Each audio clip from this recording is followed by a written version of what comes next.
Alright, oh my god. I don't think I've gone OX in a draft in a long time. Fuck. And I think the one thing that I feel like I'm gleaning from that is, first of all, this card is about as bad as I believed. It's just not that great unless you have a lot of token summoning things. And I think that I was doing this like mid-range nonsensey things. I think I need to actually commit to having a larger scale set of creatures. Because I was trying to do a little bit more of like a curve out, like some low dudes and some mid-range dudes, and we have a few finishers, and I think that I just wasn't high enough. This is one of the best cards that's been printed, so I'm just going to take this one. Fuck, man, that was painful. We got nothing out of that draft. Ugh. So I want to come back to the mana stuff that we were talking about, the mana screw. So one thing that I'll note is that, yeah, in the first game I just mulliganed down and that sucked, but I do think that the problem was far more so our deck construction, because whenever I could play cards, it felt like I was so barely hanging on whenever I got to play a card. As opposed to the relief when I have enough mana to play something. Like, when I was playing Is It? Like, it would be like, oh, I can't do anything. Okay, I got a card. Boom, starting to stabilize. You know, things like if I get 5 mana and I can play Doom Whisper, I mean, Jesus, that's disgusting. Clearly gonna pick this.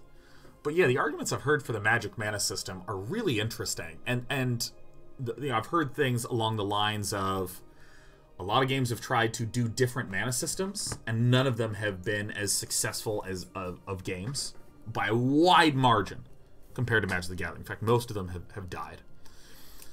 Just straight up. There's also the argument that the good that the Magic mana system provides and the bad are just all in one. It's all part of the same thing. You can't really have one without the other. It's sort of like fundamental. You know, like, well, if you want to be able to get all the benefits of all the cool things and the plan changing that can come from drawing different mana and different types of mana that can do different things. But if you want that and not mana screw, well, you know, it's part of the same thing. I think the thing that I find really interesting about the Magic the Gathering mana system, here's my real opinion. I find the Magic mana system, all the pain that it causes and the joy that it causes, I feel like I believe in my heart it pisses me off more than it actually has an effect on my opinion of the game. Because, like, intuitively I want to go, that felt horrible, that sucks. If only they changed that, I'd be happy. Ugh.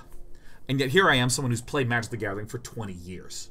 There are games that, like, the real danger is if I'm shrugful about a game. If I'm like, oh, yeah, it kind of sucked. I don't know, whatever. And I sort of, Like, I've played this game forever, right? Like, and I'm sort of the opinion that, you know what it actually could be? It actually could be that, well, we're winning this draft. It could be that what I really crave in games is emotional spikiness, you know?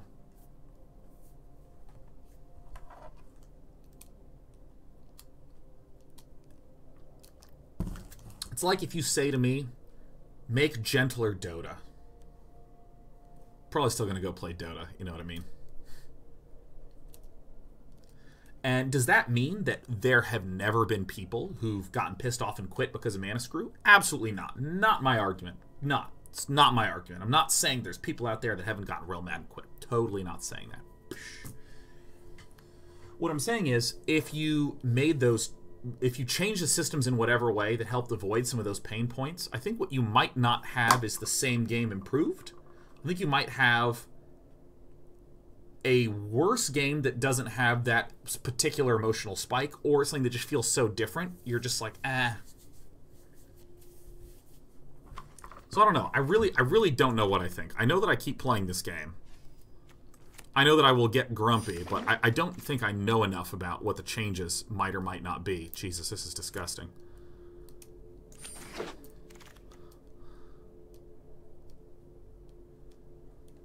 Oh my god.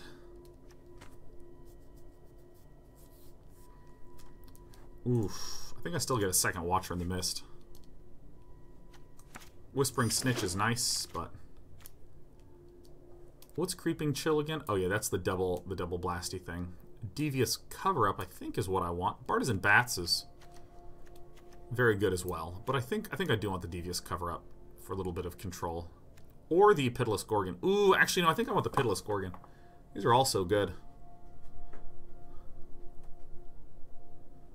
I mean, I'm just Dimir with this collection of things. I'm just forcing it no matter what. I mean, like, if I just only draw these 4 cards and the rest is garbage, I think we're fine. Bartizan Bats, Pitiless Gorgon.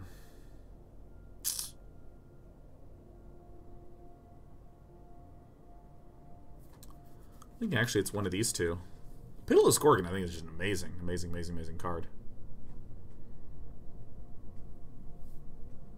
I think maybe not this. You know, it's really funny because, like, the comments I make immediately start changing the voting outcome. It's pretty funny. This Katamari says Cover Up may wheel, honestly. I think you're right, Katamari. I think you're right.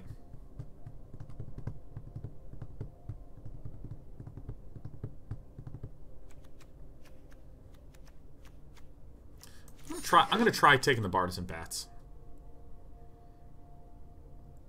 Now, historically, I've been picking up a lot of Severed Strands. I think I still should over a Spinal Centipede, though. Let me actually.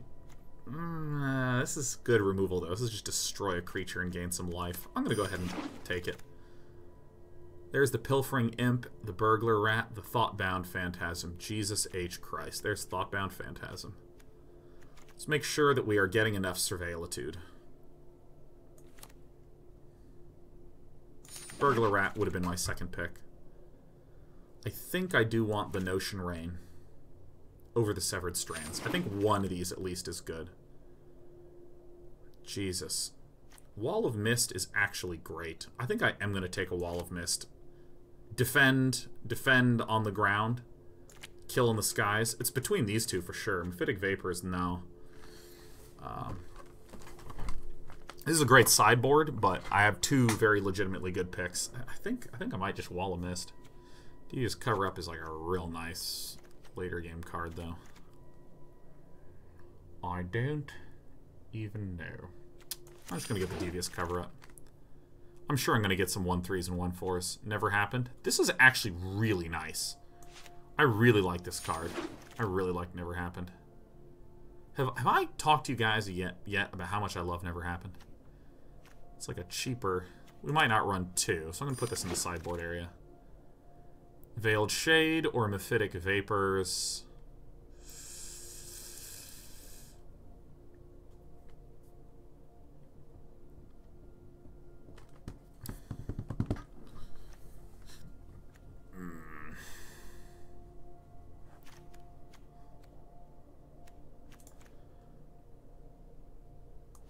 I'm just going to pick this up. It says Surveil, and those shades come around a lot. Well, fine, I'll just take the Vigorous Spoilworm. I'll take the Wild Ceraton. I'll take the Wild Ceraton. Necrotic Wound. There's some interesting picks here. Necrotic Wound, it's just removal, so that's nice. It's removal for 1. And we're going to be surveilling a lot. Seems pretty good. Darkblade Agent is very strong common. Foundry for my collection.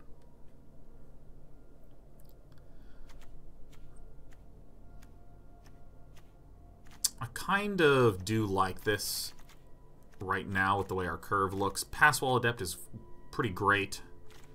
Muse Drake is okay. I think it's between the Necrotic Wound and the Darkblade Agent. And I actually think Necrotic Wound is... Well, this is better later. I really don't know how to evaluate this one. This one is really tough to me. I'm gonna take the Darkblade, and I think that might be a mistake. Oh, well, there's another Watcher of the Mist. There's an Artful Takedown. I don't think I want Sinister Sabotage. Watcher in the Mist or Artful Takedown. I think Takedown is very good. This is -4, and you've heard me talk a lot about how -4 is like a really essential inflection point. Disdainful Stroke I find to be a better counter. We can get another Spinal Centipede. How many Surveillies do we have?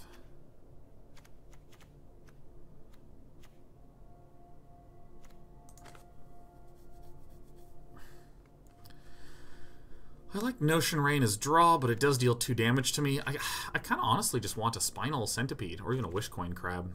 Just something defensive. Because the problem that I'm really seeing here is, like, look at what's going on. We don't really have anything up until this expensive end. The argument for getting a Notion Rain now rather than later is that these will probably wheel. And I do need more Surveil, but I don't think I ever want more than 2 of those. Chemister's Insight is quite nice, but I think I already have enough. And I think it's pretty clear Darkblade Agent. Swarm Guildmage is nice. There's Deadweight. Absolutely obvious Deadweight. That's great. Enhanced Surveillance, though. Look at an additional 2 cards each time you surveil. That's good enough? Yeah, that seems really good. Just... Alright. That seems really good. And I think this is where I need to begin asking questions about, like, staying alive. So I think a Spinal Centipede.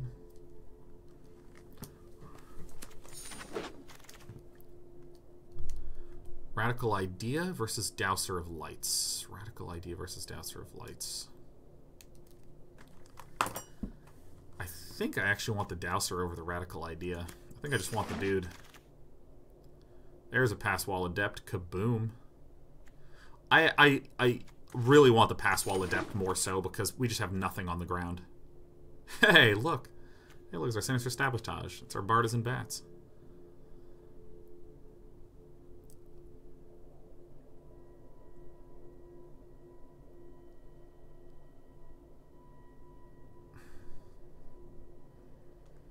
I think I'm actually going to take the Pitiless Gorgon.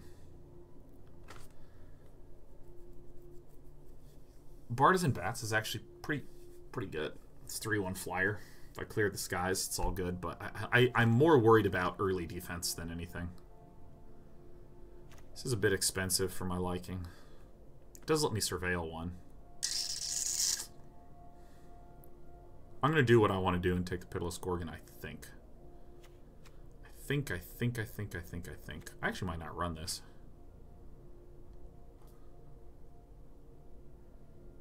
I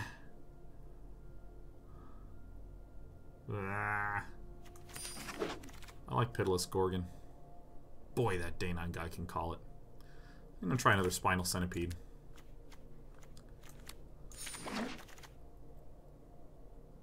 I don't think I want a second Devious Cover-Up, right? I don't think I do. I think a Wishcoin Crab's better, right? This big old wall. Alright, now I have my choice. Amphitic Vapors... No way! A Vidalian Mesmerist made it that deep. Well, I really wanted more Pass Wall Adepts, though. There's the Whisper Agent, but what do you know? It's a Price of Fame. Easiest choice of my life. What's Mausoleum Secrets? Search your library for a black card with converted mana cost less than or equal to the number of creature cards in your graveyard. Reveal it, put it in your hand, and shuffle. Weird. I mean, I think that this is pretty obviously a Whisper Agent. Pretty obviously. Because this is just a removal surveil, effectively. Yep.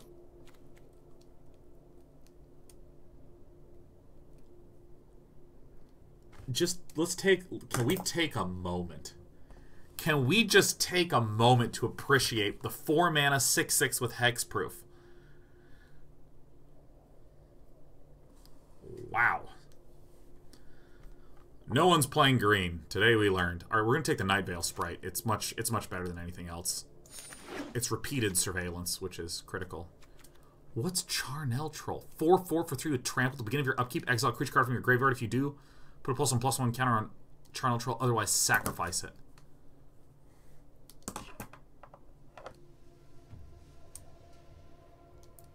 Holy fucking-moly. This is a pretty clear Wall of Fate. I think I might not run this. Never happened. Okay. Okay, well. Discovery and Dispersal. Break card. Well. Alright.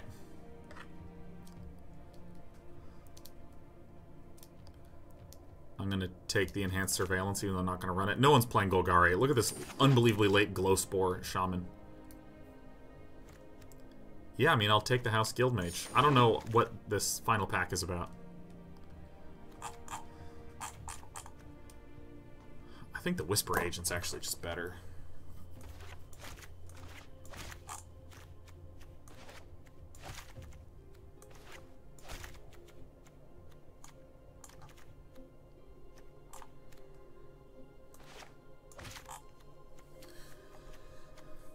Huh.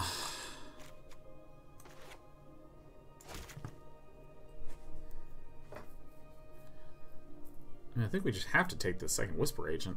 Guildgate is pretty damn nice.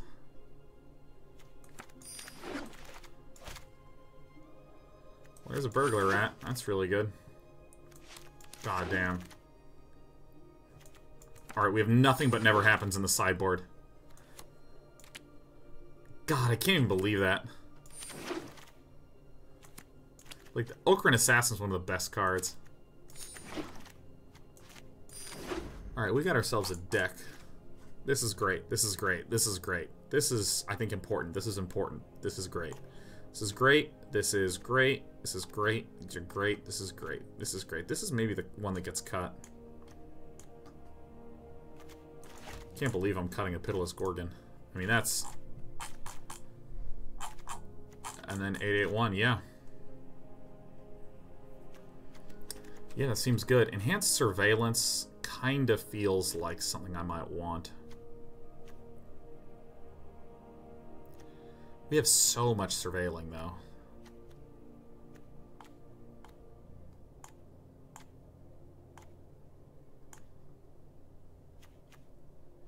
Do we need 2 Notion Rains? I think I like Notion Rain better than I like Enhanced Surveillance. Enhanced Surveillance, no, fuck it. I'm not doing it. Yeah, this is a great deck. We made a great deck. Yahoo!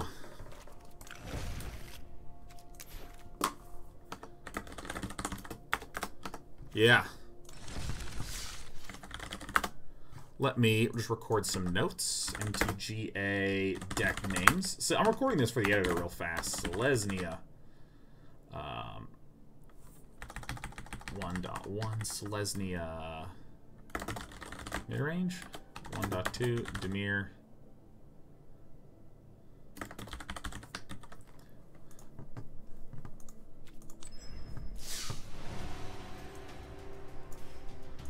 Didn't check mana? No, I checked it. 881.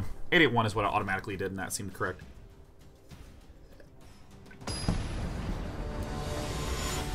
Aggro Games says the Day Night Discord has a pretty long discussion praising Enhanced Surveillance. It might be better than I believe. I'm just worried about dying to aggro, really. God, what an incredible keep. This is the thing that's disgusting about Surveillance, is that this is an amazing hand because I have the ability to surveil multiple times in order to get a swamp. Like, my plan is this. These 3. I almost clicked Mulligan.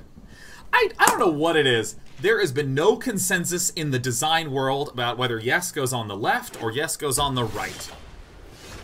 Not a damn one, dude. And sometimes, like Mulligan or Keep, it's not yes, no. But what is the one that is most tied to yes? Alright, we won.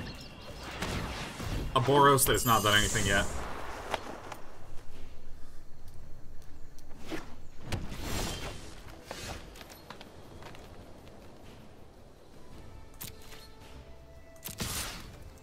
Let's see what's up here first.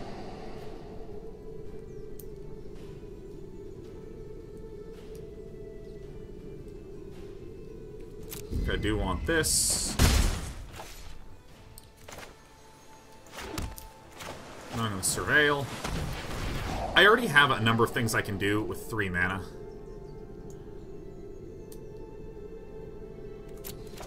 I want both of those, please. I mean, are we kidding me?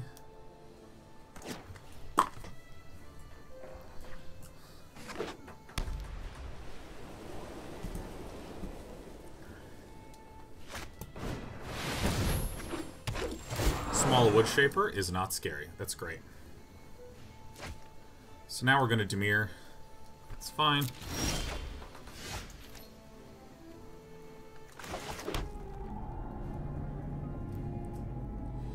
You know, this might seem a little excessive to do that. But I defend that. I actually think that's okay. That card is so disgustingly good. Here's why. So first of all, I just want as few creatures out as possible. I'm going to be playing a Doom Whisperer, and one of two things is going to happen.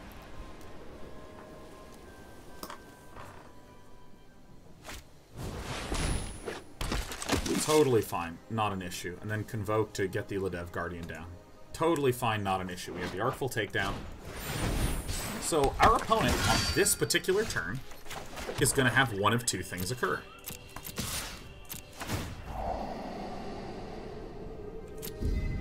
That's just an amazing outcome.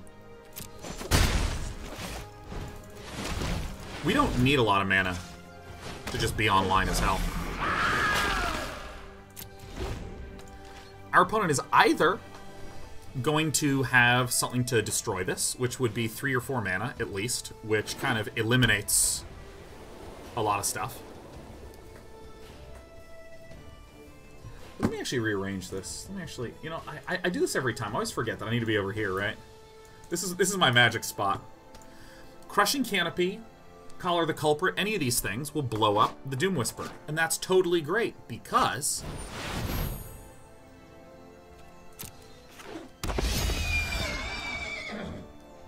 wow. Gross, gross, super gross. No attacks, great. I can pay life to grow the Thoughtbound Phantasm whenever need be.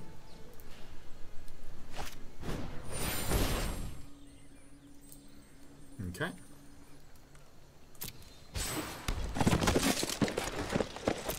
Alright, so here's what we're going to do. We're going to first play the Thoughtbound Phantasm. Price of Fame is an instant, and we're not going to play anything. We're just going to kind of chill, and we're going to swing with both.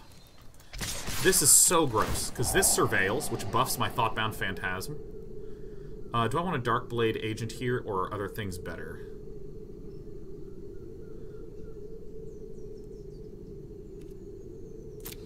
I think we keep... I mean, we're at 5, which is fine. But do we want to necessarily be pinned at that forever? So we have just so damn many options.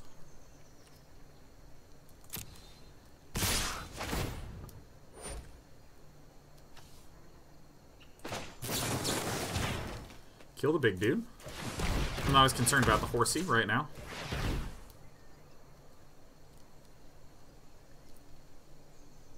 And then we're going to get to Surveil too.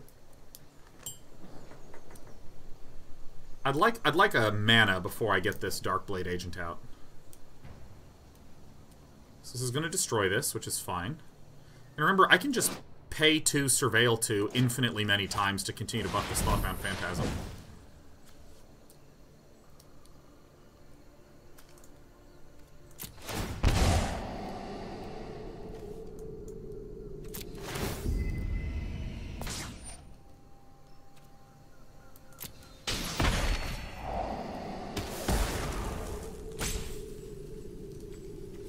I'm just going to get rid of that one.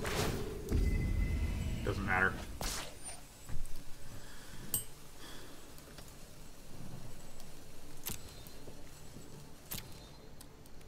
No blockers at all.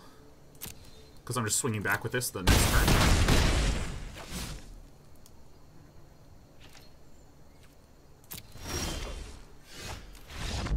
Yeah. Destroyed. Destroyed. That was not close at all. So how do we want to respond to this sort of deck? I think our deck is actually really nicely tuned to this, because there's some aggression there. It's like kind of Boros-y. Do we want a wall in there? Maybe get rid of the Bartizan Bats and put in a Wall of Mist, I think is fine. Or put in a Vidalcan Mesmerist or something like that. Really did not feel very threatened.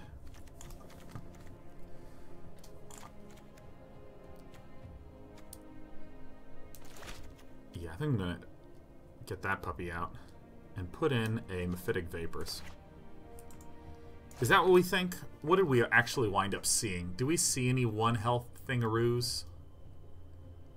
Some unicorns, some convocation.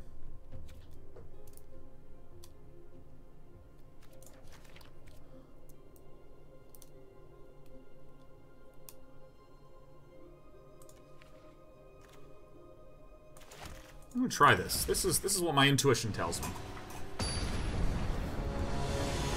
This is what my intuition tells me. It was that or the Gorgon. Maybe try to get both the Gorgon and the Wall of Mist in.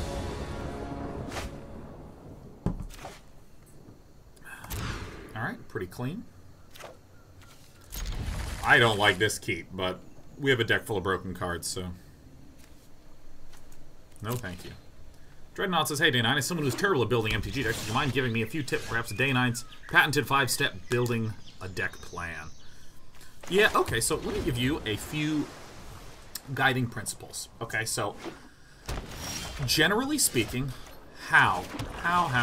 Generally speaking, I feel like there are 2 course strategies in Magic.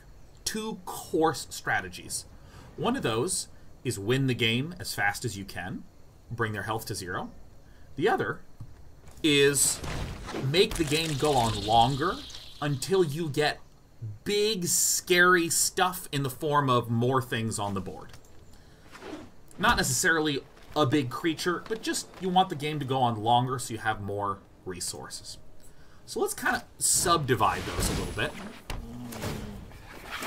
Let's take a look at the win the game as fast as possible.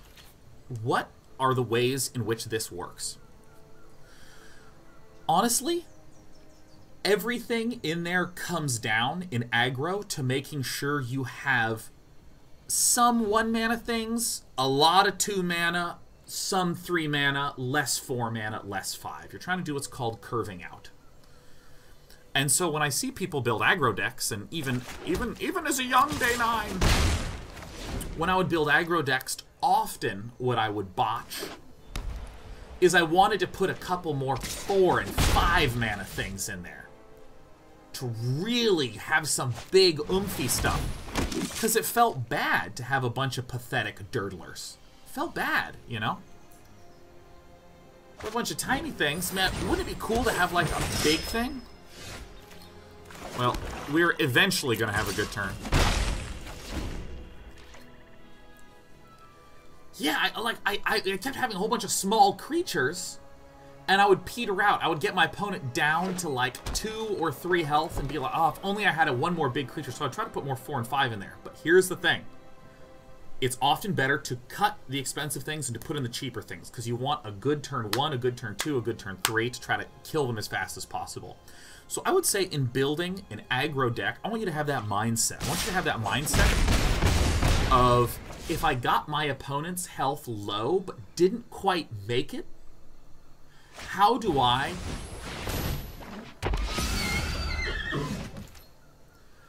make it so that I kill them even faster? That's how I want your solution to work. And again, I'm not trying to say, oh yeah, you always want 3-5 mana cards at tops, you know, or nothing, anything like that. Because the important thing is that when you play a lot of Magic, depending on what set you're playing, everything's a little different. Everything's a little different.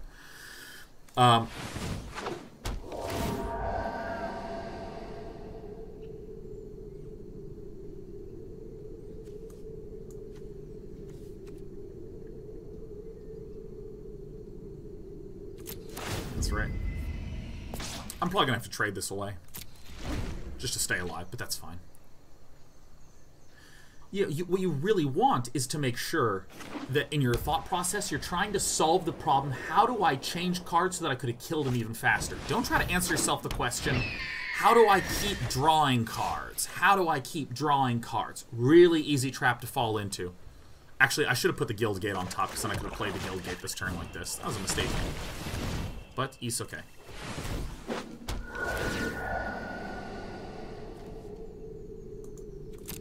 I'll take that on top. I'm just going to keep building the board.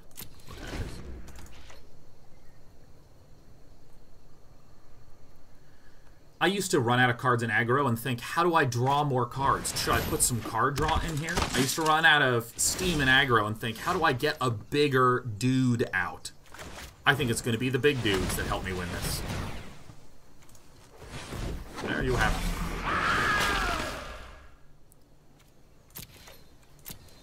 If our opponent didn't attack last turn, he's probably not going to attack this turn. But try really to think hard as an aggro deck about how you keep punching in extra damage. So then we can subdivide a lot of the problems as I was dealing damage early. Did my opponent play blockers that I couldn't break through? Did my opponent play cards that killed my creatures? And then you'll notice those start going in different directions. Well, if there's cards that are blockers I can't get through, I need to make sure I have enough things that disable blockers or blow up blockers or get around blockers.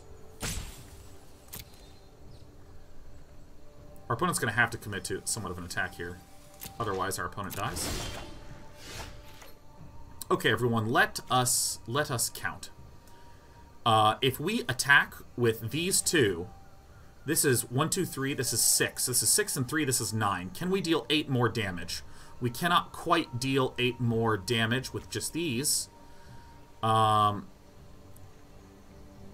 I can surveil 6 times. So I can make this +6, +6. This is a 9, and this is a 6. So the 6 would get blocked, so 9 and 6 here would be 15, and that would not quite be enough, so we're not going to attack with that yet.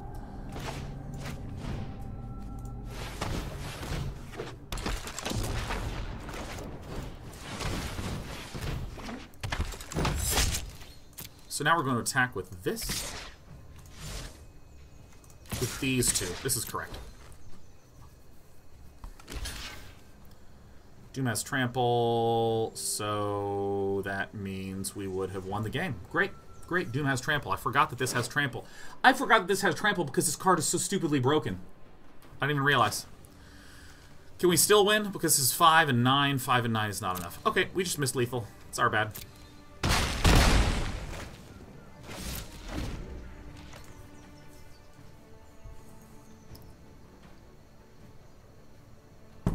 Totally forgot I had trample. Because without trample, this would have been a 9/9. And then 6 damage.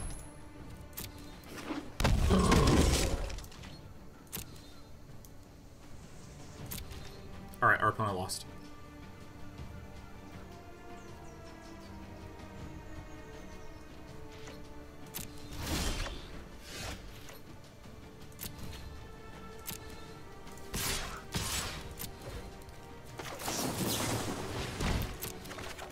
This is better to do.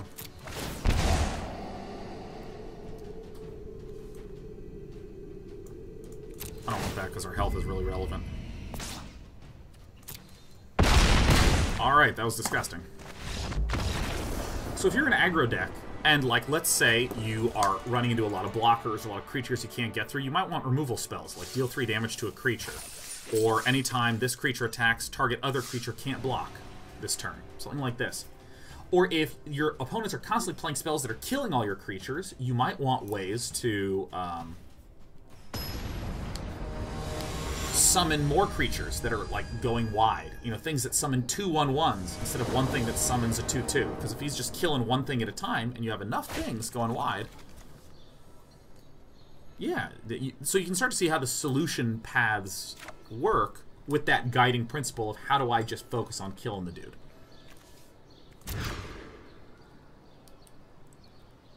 And frankly, I find it way harder to build aggro decks than control decks.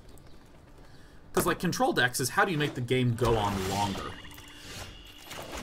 So typically you'll try to identify things like, what, if this game goes on long enough, what are 5, or hell even less than that, like 3 or 4 big creatures that just win me the game? You know, like this deck in a lot of ways is just built around that 6/6 trample flyer, and then I have a few other 3/4 flyers.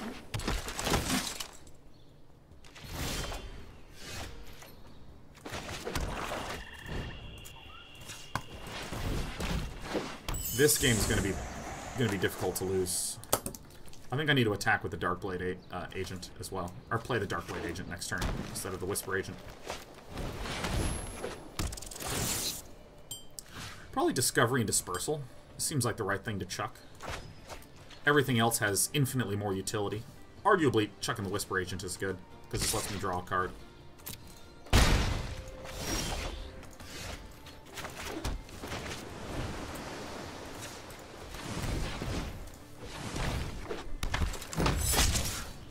Attacking second just to make sure the Darkblade agent knows I've got his back. That's the correct one to want to keep. So next turn we're absolutely attacking with the Darkblade agent, 100%. Hey Kika, good to see you. Happy 2-month anniversary. Even though it says that you're a 6-month subscriber. I don't know why it says that.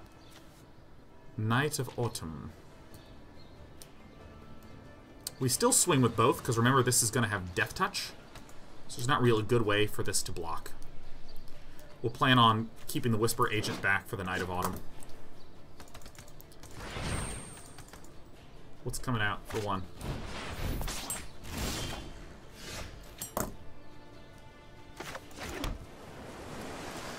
Okay, so if I swing with both of these, this is getting in and this is going to have Death Touch, so the 10th District Guide could block.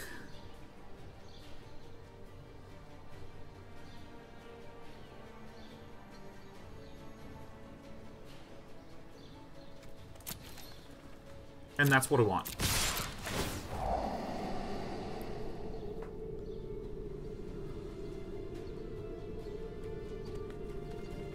Yeah, we're not going to be doing anything but playing these cards for the next few turns. So now this has Death Touch.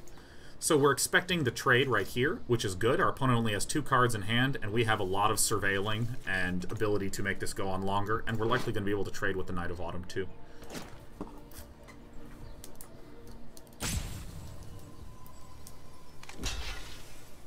I'm 100,000% fine with that.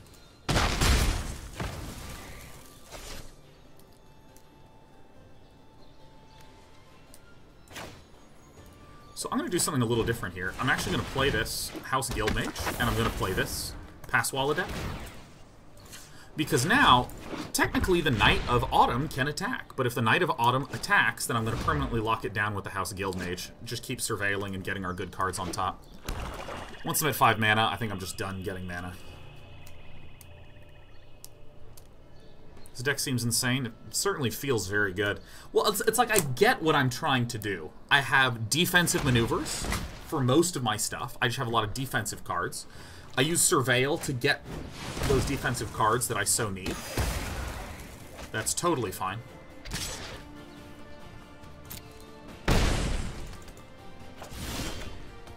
And then we have a couple of bombs, particularly flyers, that just help us get there. So we're going to Surveil. We don't want any more land. Notion Rain is just a remarkably good card right now. Whisper Agent's a great trick.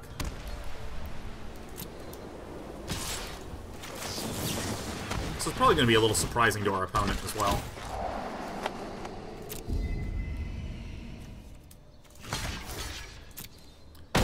Trading here is great. We're against a... I want to do this first, because then I'm going to be surveilling with Night Veil Spectre.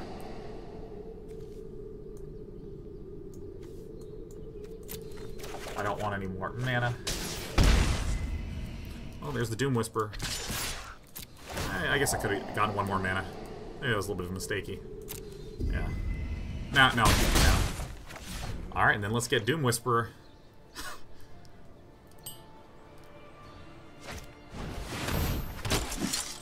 Big ol' flyers are always nice to have.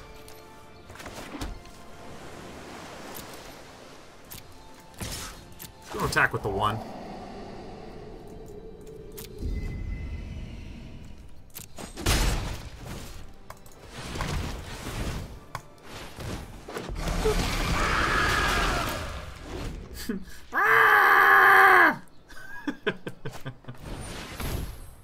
Alright, I'm going to talk about control decks in a moment.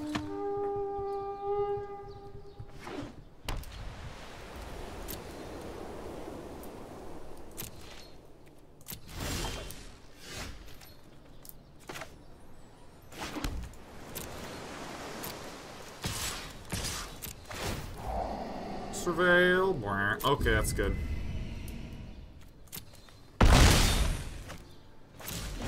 And then we win next turn.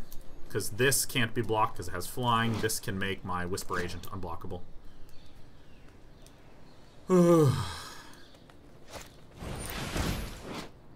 Destroy target legendary permanent that's an artifact, creature, or enchantment. And amazingly, this is not legendary. Isn't that stupid?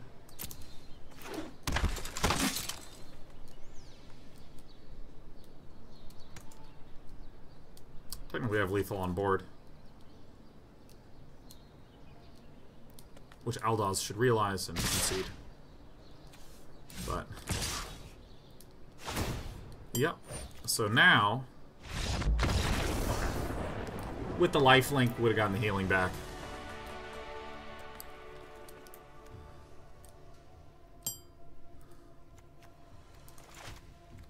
I'm gonna put in the Mephitic Vapors, because I saw the Sworn Companion. I'm gonna use a restroom real fast. Also, I have no legs.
Go, Sean, go. Go, go, go, go, go. Yeah, yeah, yeah, yeah, yeah.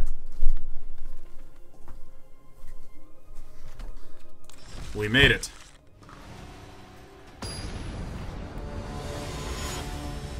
See, I mean, if you're making an aggro deck, I would recommend just trying to get creatures that have haste, creatures that have first strike, spells that blow up enemy creatures, spells that,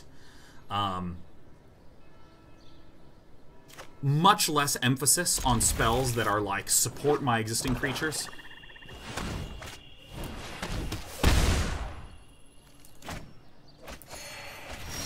Does this look at my hand? It's the top card in the graveyard. Okay, that's fine. Yeah, generally put much less emphasis on things like enchant a creature, do up.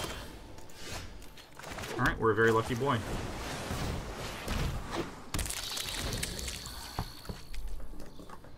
Now, on the control side, I would look for like 4 or 5 finisher-y type things. Big, thick creatures that are tough to kill.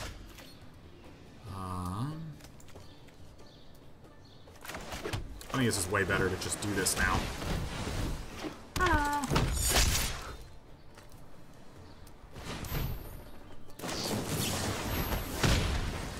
Totally does not matter to me at all. I have a Doom Whisperer in hand.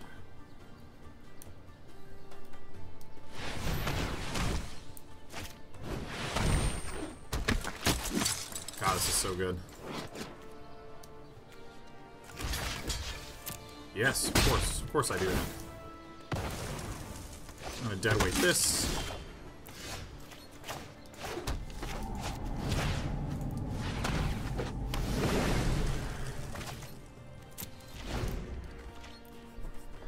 And then I'm gonna play the Doom Whisperer.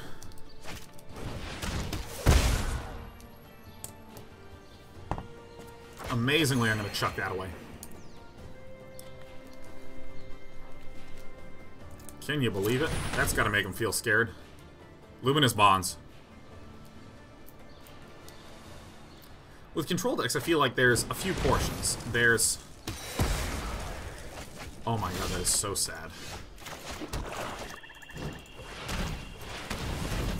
So control decks, I feel like you have 4 or 5 finishers. You have a few ways to draw.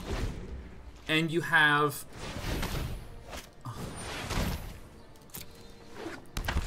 You tend to have a few ways also to kill multiple things with one card. There's lots of, like, value cards where, like, you spend not that much mana. Or you spend one card to disrupt or hurt a lot of other cards. Surveil, then draw 2. Yeah, no. Is this draw 1?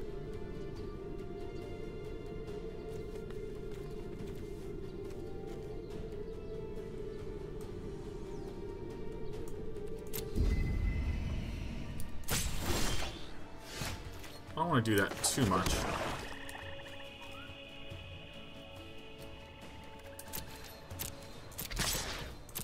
I'm just going to force my opponent to discard some stuff. Because our opponent's dealing 2 a turn and I can just dispersal.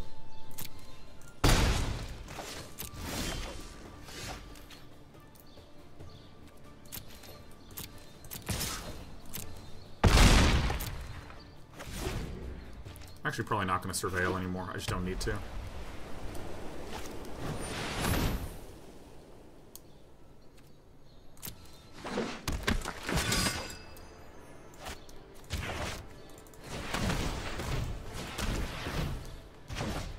Get this to go back home. Take 2 damage. Actually, I do need to surveil, man. This is like the one way I lose is that I just don't get good enough cards. Wait, if this is land on top, it's like so bad for us.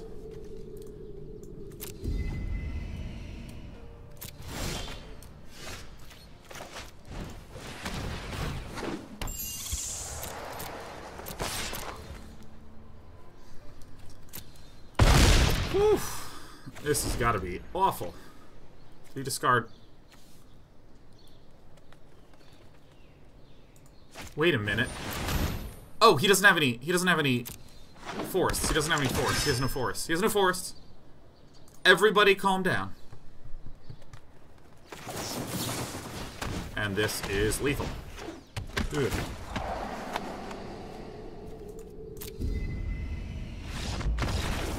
Boy, that was murder. Yeah, you want to have some in control decks. A few cards that draw some value cards. Where value is generally, like, I spend 4 mana to destroy all creatures. I use 1 card to destroy several of his cards, that sort of thing. But I think the biggest thing with control decks is, like, almost all of the deck is just trying to stay alive. So when I'm doing drafts, if I have something that feels like a little bit control-y, I'll just put some real, like, you'll see in this deck, I put some really, let me cancel this. I put some really basic-ass, simple stuff at the low end. Like, I was happy to take the Pass Wall Adept. It's a 1/3. It's just a cheap defender. Burglar Rat. It's just a cheap defender, right? Yeah, it discards a card, but this is not like... It's so easy to look at something like Burglar Rat and be like, oh, it's a 1/1 that makes someone discard. Why don't I put in something really big and expensive, like this Devious Cover-Up, this counter spell? Well, I don't need that. I already have a Doom Whisperer, 2 Watchers of the Mist, and a Dimir Spybug. That feels to me like the ways that I win, and to a lesser extent, Bartisan Bats. And so the rest of the deck is just like, stay alive, draw some stuff, blow some shit up, and just chill. It's totally fine. And I feel like those are the 2 mindsets I would try to imbue in someone. If you're aggro, try to solve all your problems by answering the question, how could I have killed my opponent sooner? How could I have killed my opponent sooner? And obviously note, this is not a hard and fast rule. It is okay to say, I'm trying to kill them too fast. I'm trying to kill them in 3 turns, and I just have way too many 1 and 2 mana cards. I do need some 3 and 4 and 5 mana cards in there. I do need those. It's totally okay to say. But I just want that to be an anchoring statement. And your anchoring stuff in your control decks is have just enough finishing big scary dudes. But do not go too apeshit on the big stuff. Most of what a control deck is desperately trying to stay alive.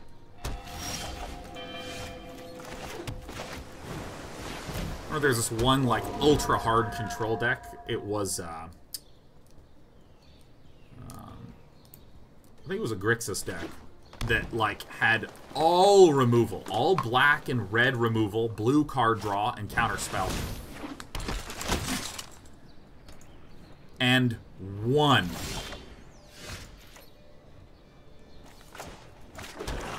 Or it had just 2 big scary flyers, and that's it. 2 Gristlebrands. It's one of my favorite cards. I love Gristlebrand. And Gristlebrand's amazing.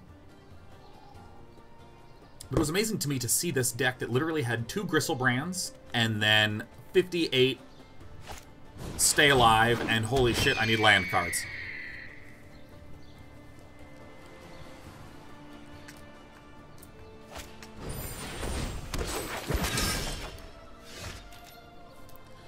Alright, so our opponent pretty much seems very aggressive.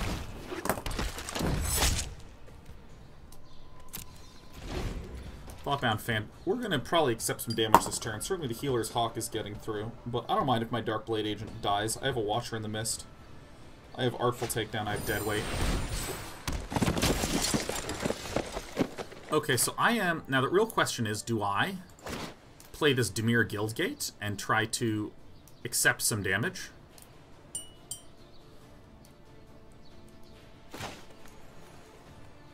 No, I think I do this, and we play on Artful Takedowning.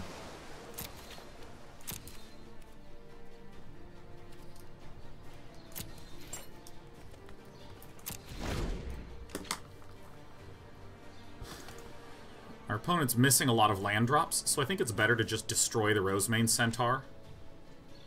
So we're going to do both. Tap and destroy. So we're going to tap the Vigilance, we're going to destroy the 4/4. We don't mind about the Healer's Hawk. Actually, we should have tapped the Healer's Hawk, because we could have blocked each of these, but I think this is still a correct play.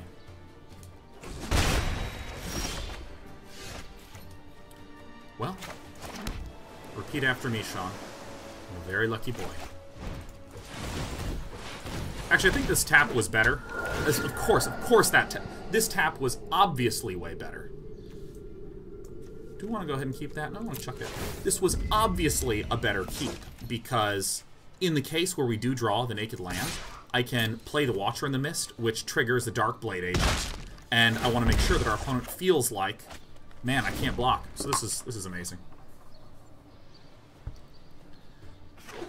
I mean, Siebert would have had a tough game had Siebert not been land screwed, but Siebert's been land screwed, so it stinks for Siebert.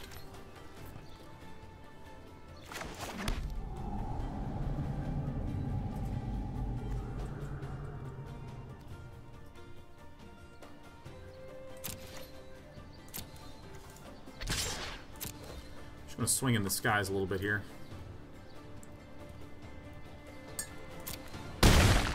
I'm going to play the Night Veil, and I'm actually going to deadweight this 2/2 with Vigilance. But, you know, just simple, 1 for 1.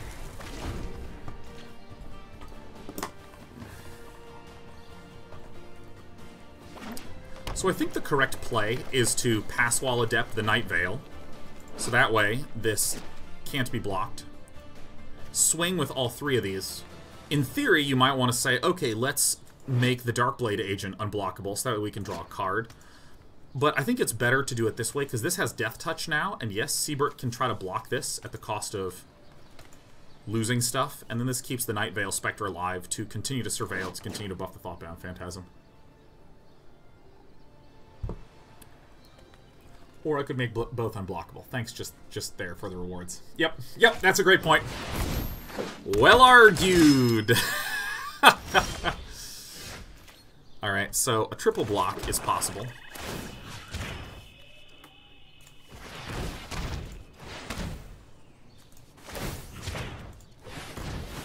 I really like Pass Wall Adept. It's such a great defender and such a great finisher.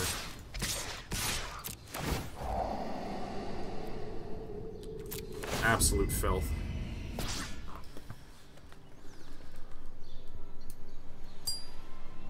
Kika says, I like that Sean is playing one of the spookiest guilds in October.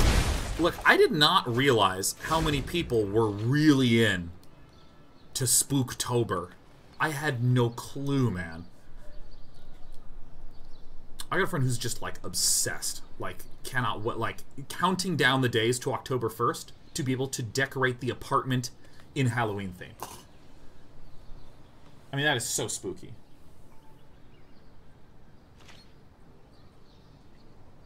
Oh, hell yes. Oh, hell yes.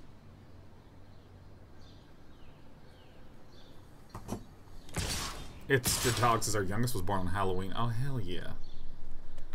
Oh, I'm flying! Yeah, you are absolutely permitted to do some healing. Because if I whisper agent... Oh, it didn't swing with the rock charger. Okay.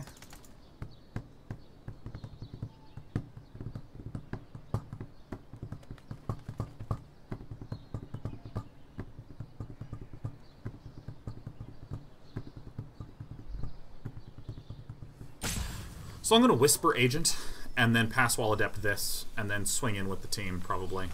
No, I don't actually need to swing with the Night Veil, I'll just swing with these two. Leave the Night Veil Spectre back.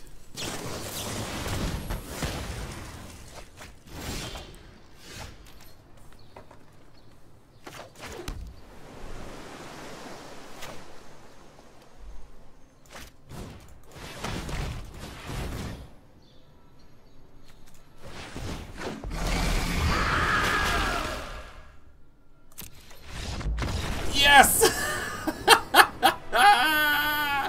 Yeah! I'm gonna keep the Bartizan Bats. There's a lot of flyers in there.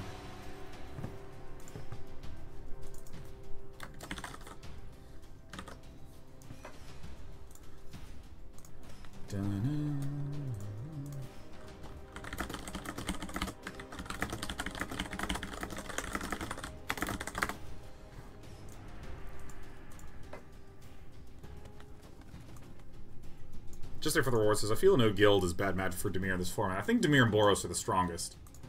By a margin. By a good old margin.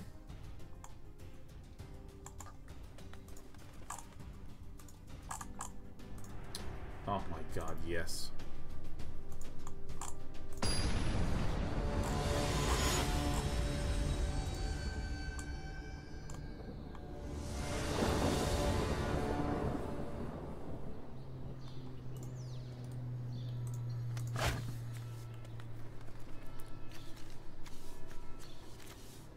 I think this is a keep, because we're going second. We have the House Guild Mage, which can shut down aggression. We have two things that we can draw into, and if we're able to draw into these, it's easy to get the land. The Surveil's broken. What am I talking about? Surveil's ridiculous! Rematch. Oh, it's a best of 3 alive green, or alive game. Keeper of Dust, 1,000 bits. Thanks for being constant beacon of calm optimism. I try to be optimistic. It's a crazy place in the world, man. The world's crazy lately. A lot of just anger. A lot of just vehement anger.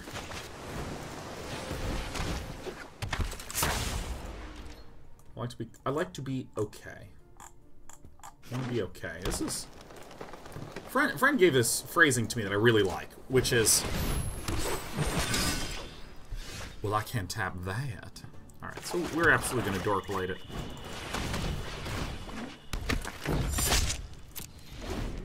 The phrasing is... When bad shit happens, your goal should be to be okay. Just to be okay. To be whole. To be a whole person. I'm fine. I don't need anything. I'm okay. Because, I mean, like, especially if you look at any American media, it's like, if something bothers you, then you scream and shout, or you fight back, or you...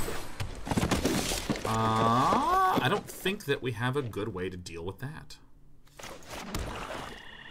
Until we get that down next turn. So I can play the Bartizan Bats now. Do I think Bartizan Bats is better than that? No, I think Bartizan Bats is the play. I'm gonna pass. You know, or like, if someone hurts your feelings, it's to shut them down, or to own them, or to have the clever comeback, you know?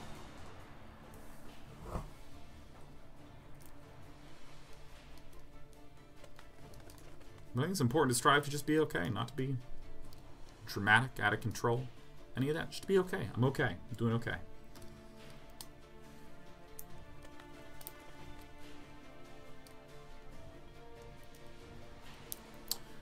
Yeah. Underin says we live in an outrage culture right now. I blame social media. Yeah, no, I just don't like the way a lot of social media functions.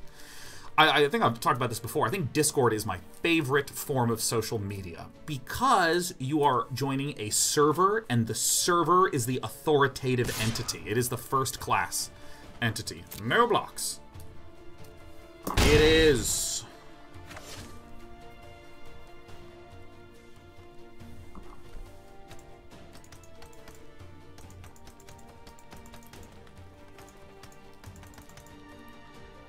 You know, like, for instance, our Discord server, we say, here are the topics to talk about. Here's the channels. We have moderators to help enforce those types of things.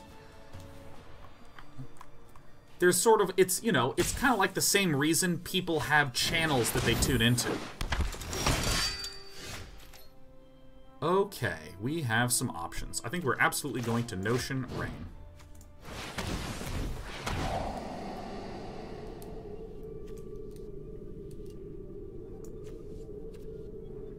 Doesn't matter. Nope, of course not.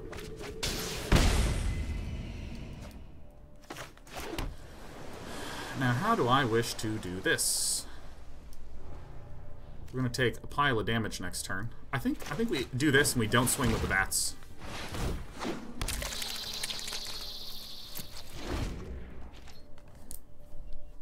You go to the Discord and, like, here's what we're talking about. Here's what we're doing. You know, same reason you tune into your favorite TV channel. Like, if you tune into Comedy Central, you know you're going to get comedy. There's some opt-in participation, like chatting about certain topics that are there, but it's not like the I'm going to define... or it's not like with a lot of social media platforms, where it's like this user-to-user connection thing, where what gets magnified is what is being talked about the most, and what gets talked about more than controversy. Well, I disagree with you, I disagree with you. Like, Day9 TV Discord... which you should all join, discord.gg/day9tv. There's tons of great people in there playing games, hanging out a lot, being reasonable. There's sometimes some drama comes up, and we sit the people down, we're involved in the drama, we talk to them a little bit, like that sort of thing.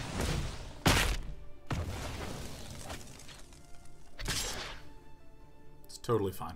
Totally A-okay.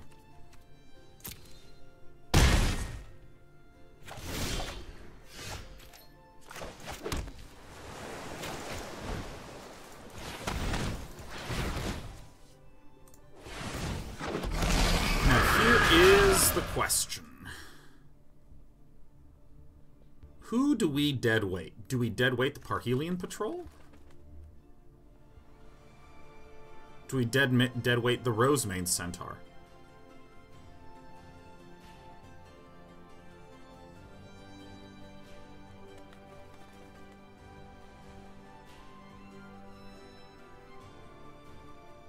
You know, let's see how our opponent blocks. I want to leave back to Bars and Bats. I'm going to deadweight this.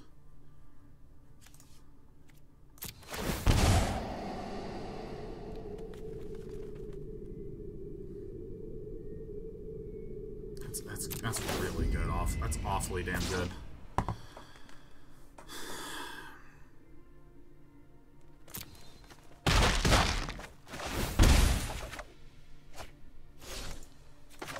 I'm actually going to deadweight this little guy, so there's fewer blockers.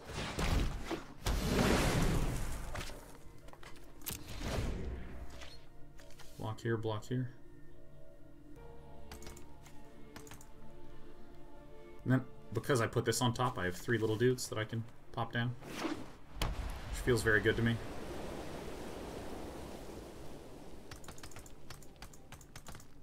You know, part of social media, to me, a lot of this, like, I have my account and I follow other people and this sort of thing.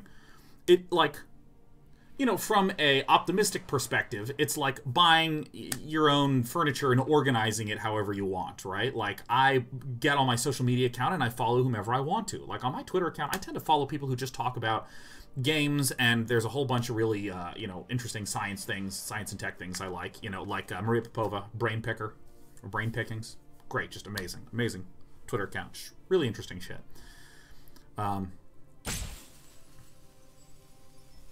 You know, and I think that's fine, and that works for me, and that's really great. But part of me feels a little bit like social media is as if... how do I want to do this? I'm going to have to chump.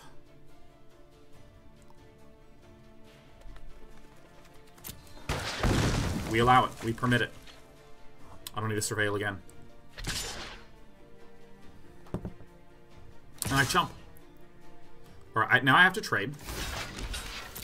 We're going to take 8. Stinks, or take 4, which stinks a little bit, but I think we're okay. We're going to play the Burglar Rat, which is a great thing to play second. Hello.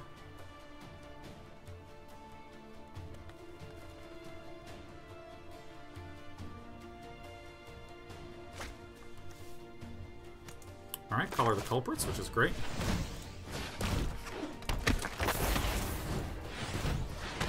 Alright, here's everything I got. Sometimes social media, to me, feels like if I went to a bunch of kindergartners and I was like, you guys get to figure out what your own curriculum is. What do you guys want to learn? This deck is so good.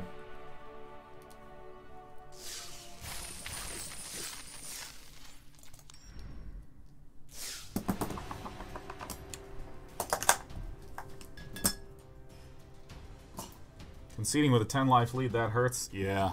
Yeah. Well, I mean, once I had all those creatures down, I'm like, alright, I'm gonna triple block no matter what you do. I'm not letting no trample through, man.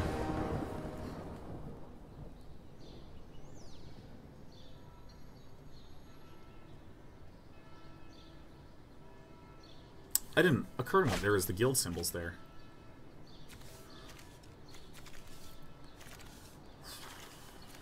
This is really close, but I'm going to keep because I need 1 of any land to get this down. This is a very tenuous keep, but we have 2 removals and 3 excellent 3-drops, so...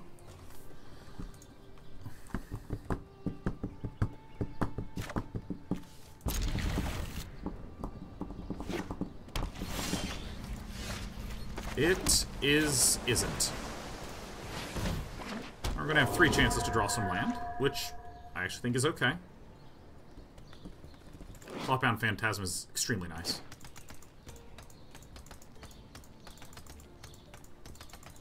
Look at this, we got Azorius, we got Orzhov, we have Dimir. Is it? I don't remember what that one is. There's Golgari. I don't remember what that one is. Boros, Selesnya, Simic. What the hell is this one? Oh, that's Rakdos. Rakdos. Gruul.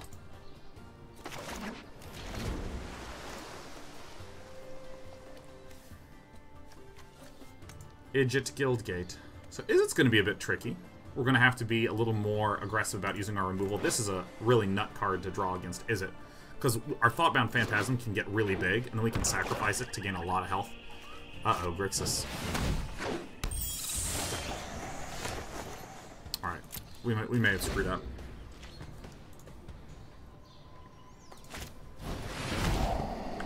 Notion Rain.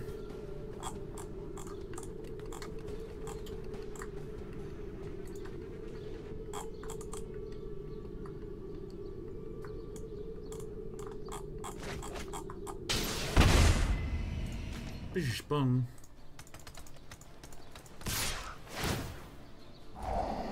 Well, hopefully Jaitachi is a nice slow deck.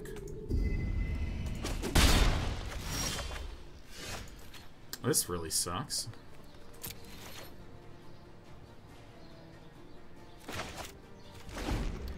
The Dowser goes. Woo, boy!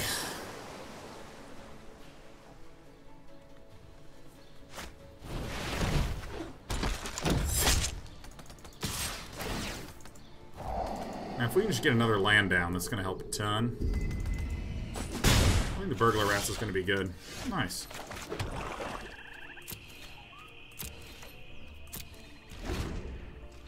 I mean, it's so obvious I have a Whisper Agent. I mean, it's embarrassing to me how obvious it is, honestly. We're probably going to get countered here, which is okay. What are you going to do? Hello? And then here comes the counter. Blow up. Counter spell. Ionize me. Ow. Oh, God.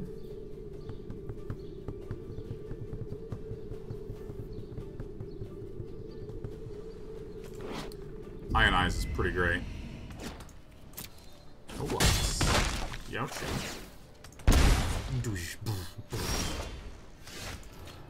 Alright, how do we wish to do this? I think I gotta... gonna have to accept that our opponent is gonna draw another card. There's potential for us to still win, but sure seems unlikely. This is gonna be a hero card this game, though.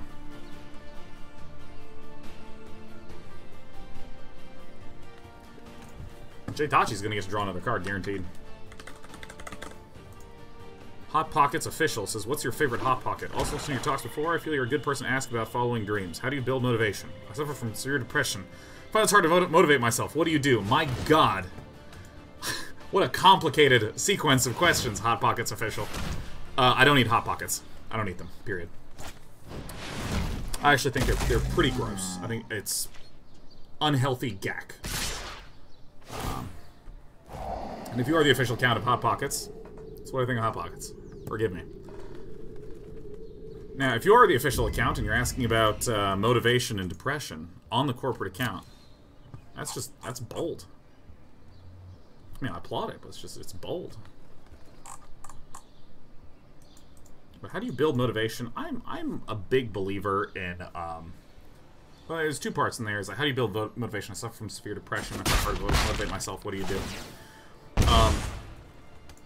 So I'm going to speak to those a little together, a little separately. Boy howdy, we are receiving punishments for our decision making. I feel like I want to do this.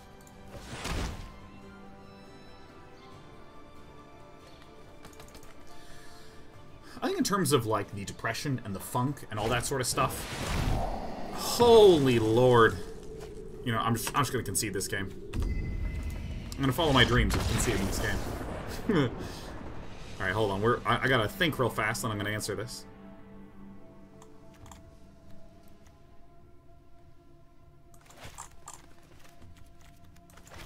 I want this devious cover-up. I'll put in 2 devious cover-ups.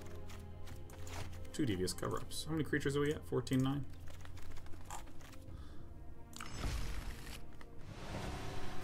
But I think that when it comes to just motivation in general, I'm a big believer. It's much more about like scheduling and planning and discipline than it is about motivation. Like, for instance, I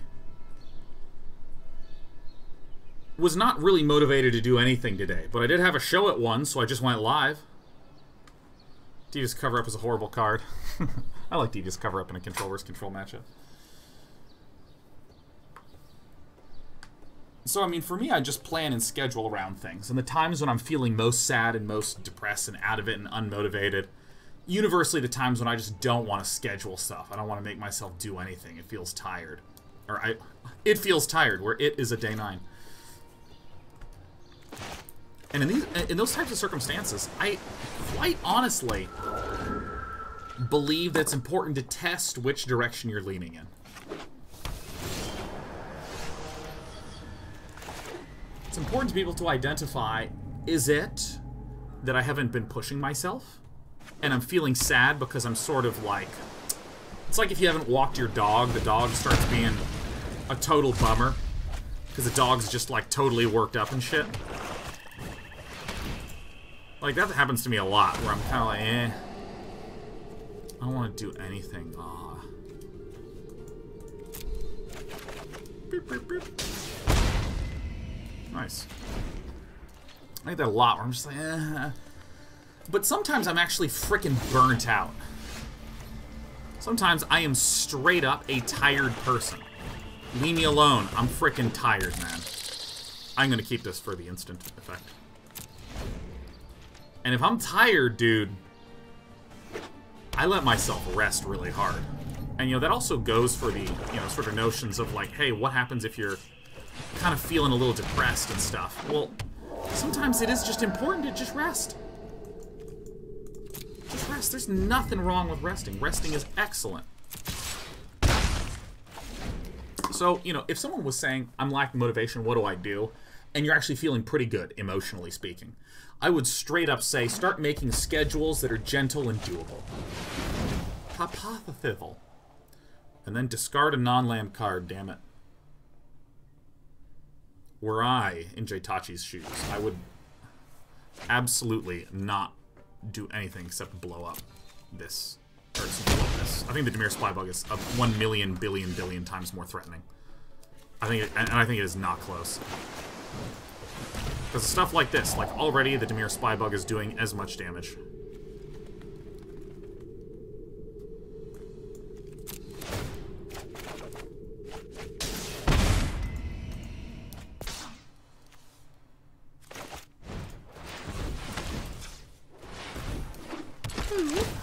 Such a good card.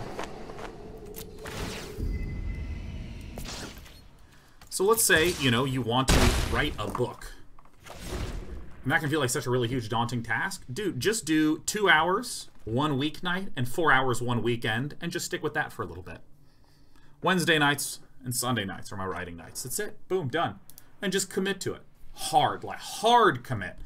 Like, if you say we're going to write from 8 to 10, start really winding up at 7:45. Don't do that thing where you're playing a game at 7:58 and then 8 rolls around. And you're like, oh, let me finish this game, and then it's 8:15, and you're like, well, now I got to wait for 9 to start it, right? Really commit to it. Put your phone away, put your internet away, put everything else away. Plan for it, that sort of thing.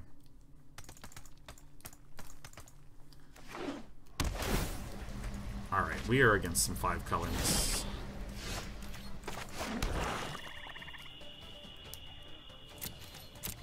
Opponent dies pretty soon, though. That's pretty good.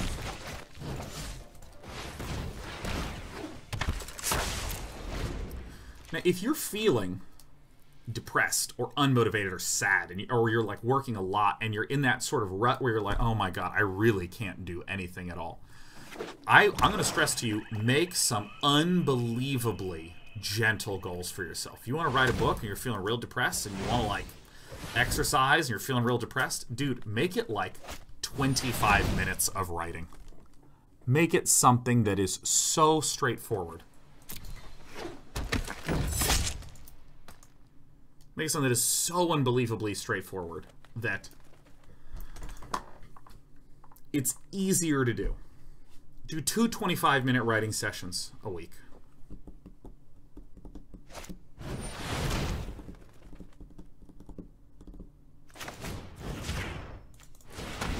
I'm doing this surveil first, that way the Spybug's super powerful. That's exactly what I want. I don't want this. So this is now a 5-5, and now we win. I think our deck's better. I'm gonna draw.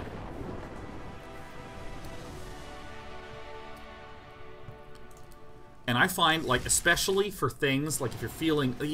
This is literally human brains are dumb bullshit. Times when I felt really, really depressed and really shitty and just, I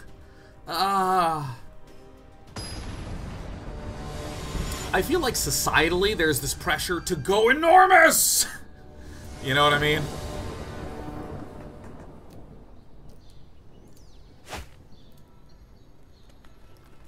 This is a good hand.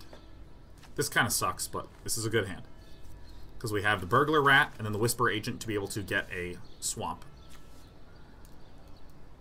There's always this loftiness. Like, if you're feeling depressed and unmotivated, I want you to know you could start a business and become a multi-millionaire in 2 years. You know, it's just fucking crazy shit, man.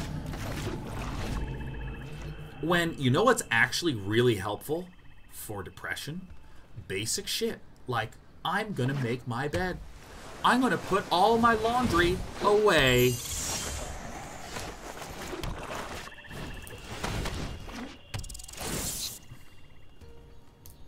I'm gonna turn off my computer and go outside and walk for 8 minutes. This is shit that's like profoundly basic. Like, you know, for me, I mean, I've talked about this, and hell, you even saw it this week. If I'm feeling really tired and demotivated, you know what happens to me? I don't shave. Shaving feels hard and threatening and scary, and I don't want to do it. It's too much. So, like, if I am really looking for some gumption, right? I'll do things like I'll shave. I will go and get a whole bunch of food in the refrigerator. I'll organize the shelves in the refrigerator.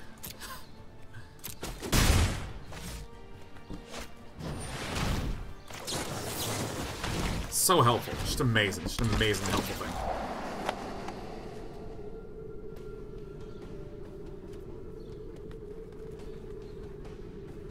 This is probably pretty important to do. This is probably pretty important to do to get the dude down, even though I don't really want it, but we'll be able to endlessly surveil again. Kaboom! Look at that. We're both trying to kill J-Tachi. Isn't that great?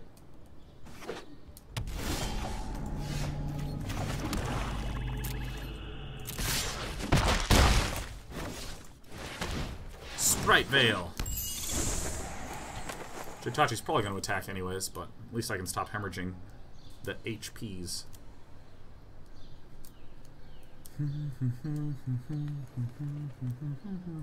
Isn't waiting till end of turn better? Typically you wait till end of turn, but if they've spent all their mana and there's no way for them to interact, you can just do it in response to their most recent action. I think that's totally fine.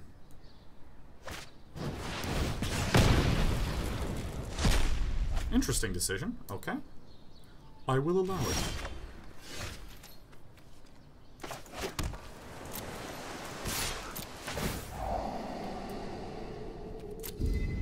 Good. Yeah, bring it on. I'm gonna keep Devious cover up level. What's an Exile Whisper Agent? Yeah. Lava Coil Exiles, that's right. Got to surveil those, so you responded to your extra dude being on the board. That's a great point. Yes, you're right, Jahan. You're just strictly correct. Yeah, swing with both, man. Do it. No blocks. Block. I'm totally gonna blow that guy up.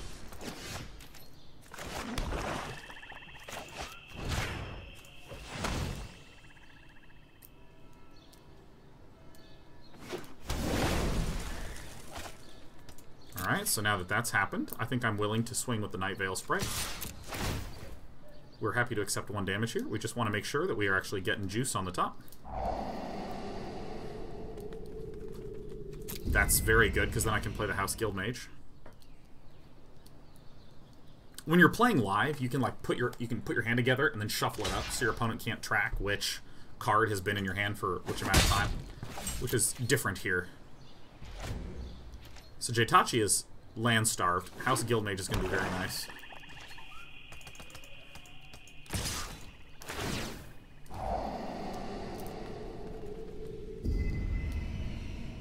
See, we're in an amazing position. I think J-Tachi is actually an extreme control deck with very little more than big finishers. So this is very transparent.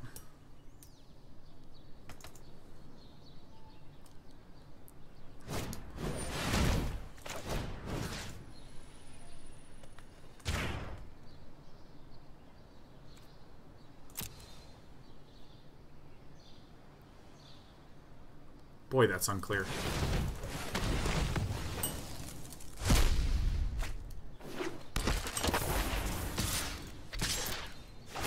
We're winning the race, baby. That is a good one to have.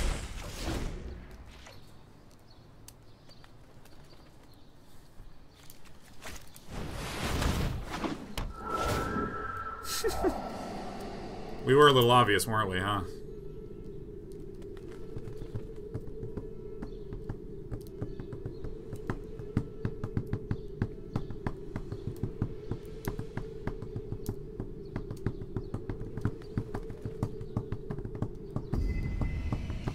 So this can eventually disable that, but we're probably going to have to accept 3 in the skies.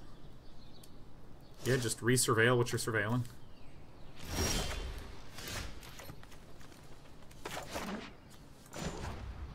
I'm absolutely going to surveil 2 now, I think.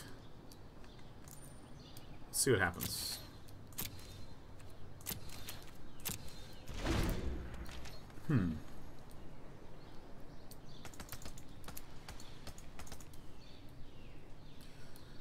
We both have repeated surveilling, so I don't think that we're necessarily going to be more efficient. I think we may have lost this one.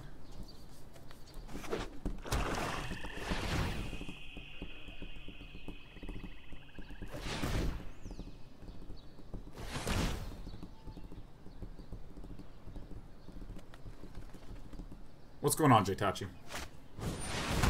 Create a token that's a copy of target creature you control. And does this exile it? Let's spell exile it instead. Oh my god, I've never even seen quasi-duplicate, like, ever in my life.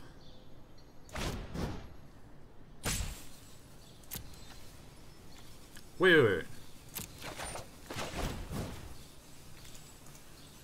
I thought that... I screwed that up last time. Oops. Surprise, I have 2 of these. I thought I actually shuffled it last time. That was my bad. Take action. I should know better. I've done this before. That's really huge that this got sent into exile.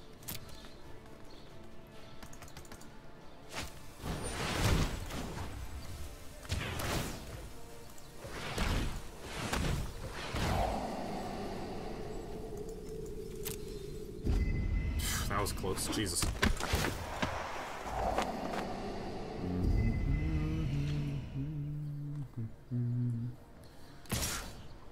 Okay, so that's no blocks.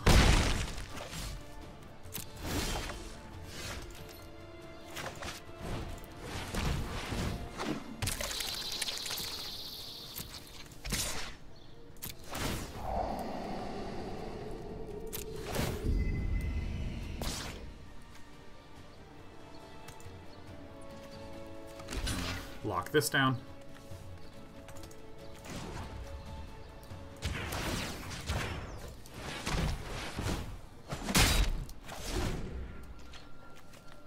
Dude, dual devious cover-up, huh? Pretty sick that way, huh?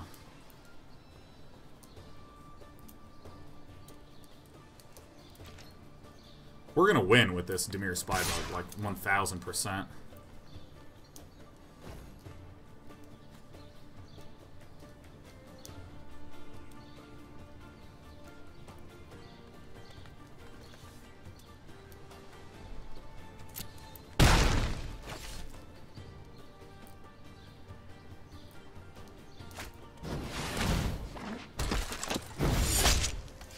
Shit.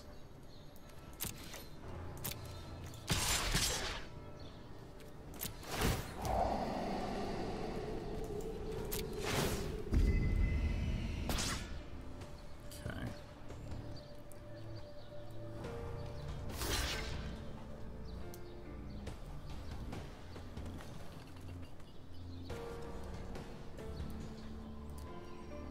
Four would go to 7.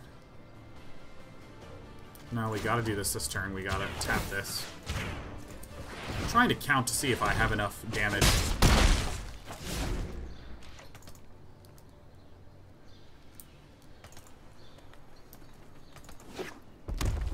Alright, that's good.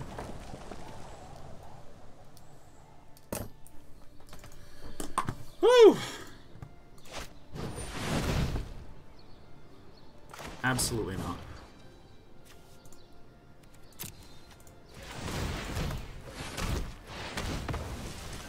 Boom. Take that action. Get that back in there. So we're going to trade here.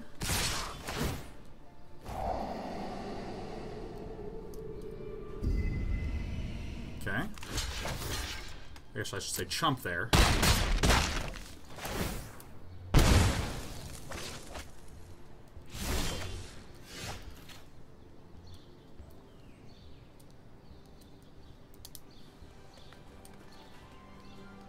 One, two, three, four, five, 6, 7, 8.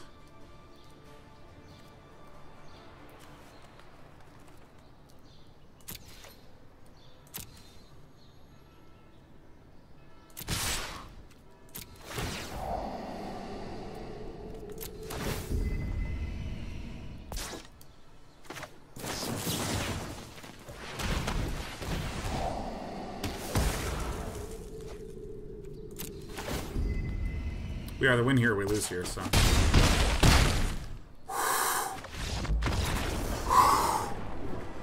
Whew! Oh, that gets your heart rate up, huh?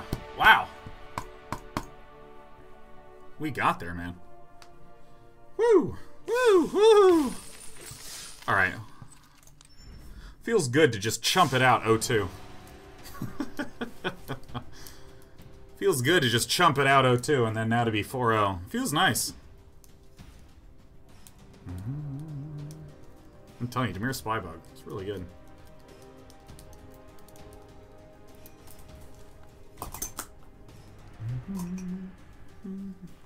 I get some water. I gotta stand up. I got some excess energy, man. Woo! Woo! Oh, sorry, Sheriff. Didn't mean to scream right in your little cat face.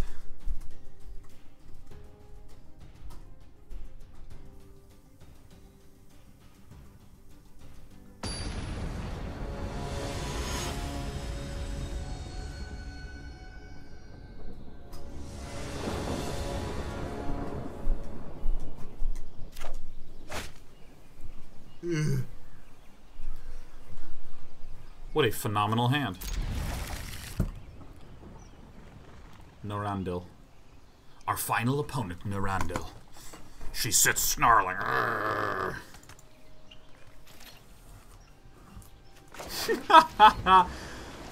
Polish R says, you use percentages above 100% as hyperbole. Isn't a true sure thing only 100% certainty?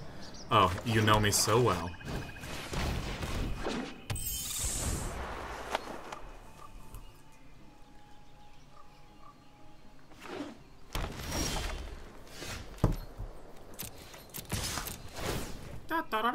Put the land on the top.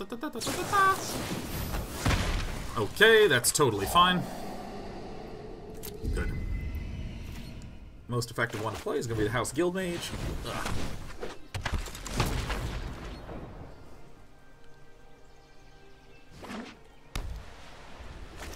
Ben Curious from ZPP says, hey Dan, I want to ask what your personal opinion and experience with marijuana is. I know you don't talk about it much, so it's not a topic you like to talk about. Feel free to ignore my...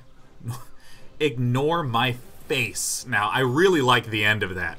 Where I'm like, dude, fuck this guy's face. I think we just Dark Blade. Notion Rain is arguable here. But we've already healed 3 from the Centaur, and we're going for the long game, so I think we're okay. Yeah, I mean, I have had marijuana before. I don't really like it. I don't really like it. I like coffee. Coffee's my thing, man. However, I will say, I think that for many people, medically speaking, it's like an absolute miracle drug. Now, do I Notion Rain here? I think I don't. I think I actually just play the Spybug. Because we can win with this, huh?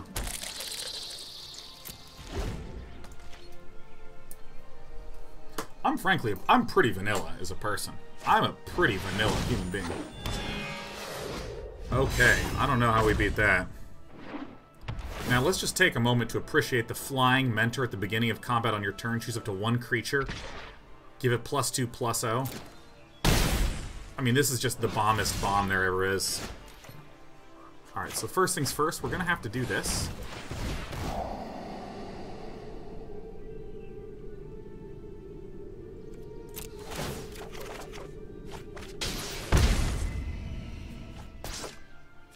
I don't actually know if it's possible to win this, but it's basically going to have to be a House Guild Mage disabling. I think that's the only way we can really win this realistically.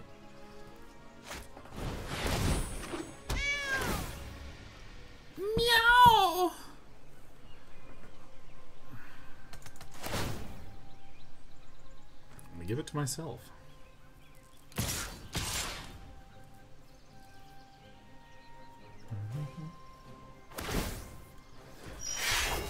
Probably lock this down so it doesn't...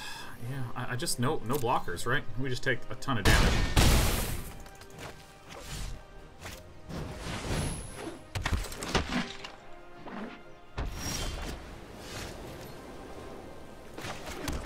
Well, I do declare, I'm not sure what we do about that.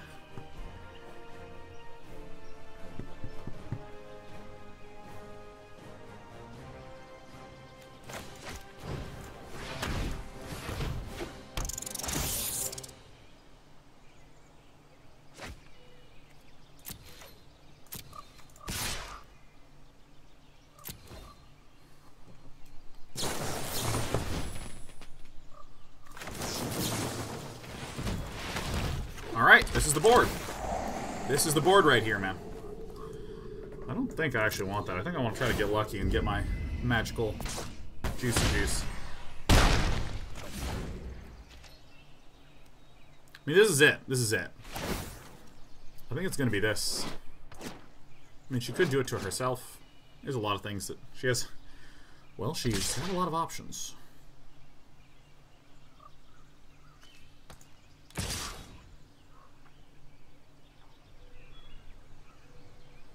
Not this? Yeah, I mean, I'm obviously going to block like that.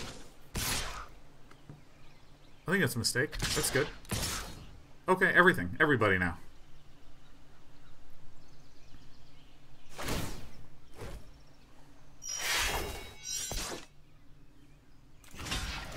We trade here. We trade here.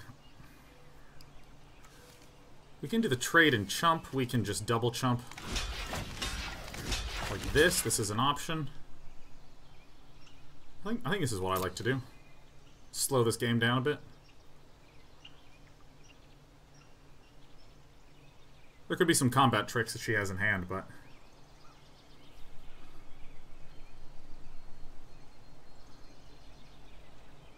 This has double strike, vigilance, trample. So we're going to take 1 damage through from this. Alright, so there's the sure strike. She missed a lot of damage to my face.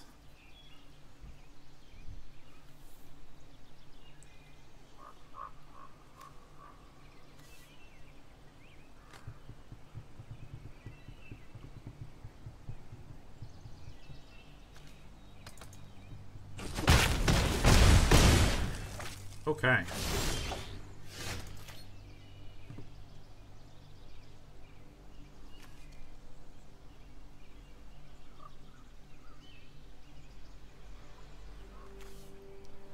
So I can tap this. I can't deal with 4 in the sky, though. That's the real issue.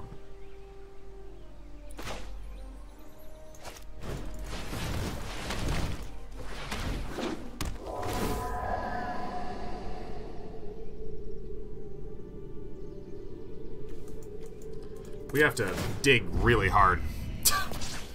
We're gonna have to dig very, very hard. No attacks.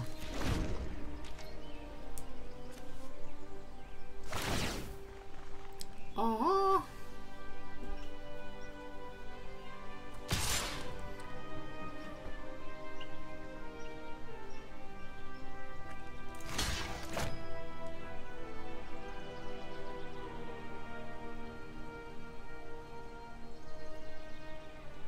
We can actually double block here. That seems acceptable, yeah.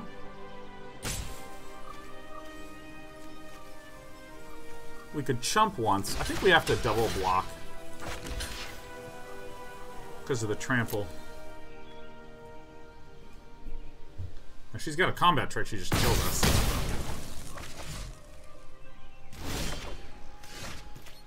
Yuck. We're gonna have to chump with our Dimir Spybug, which stinks a bit. Did it actually put any... Doesn't get trample, only if red. Oh, of course. Of course, of course, of course. We could have chumped then.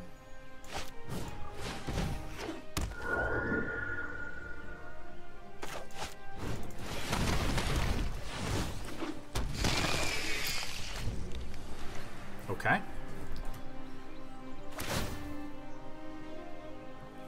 Who's gonna be a chumpy boy? It's day 9. Chumpiest chump there ever was. Alright.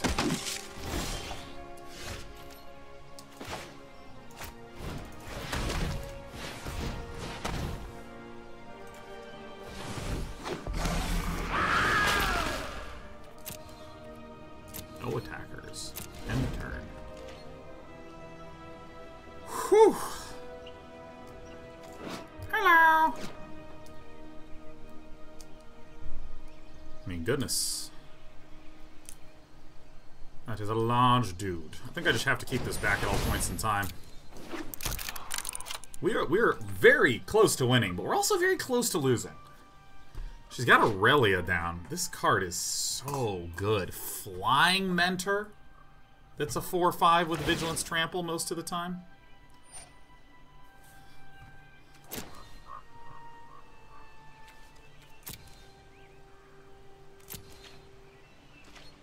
That's very good news. Fuck. Alright, I am doing this. I am doing this. I am doing this. 100%.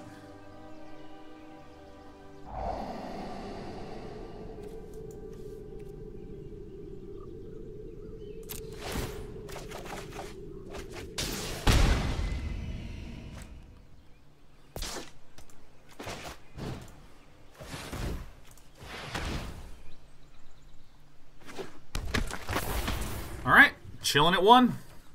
You know?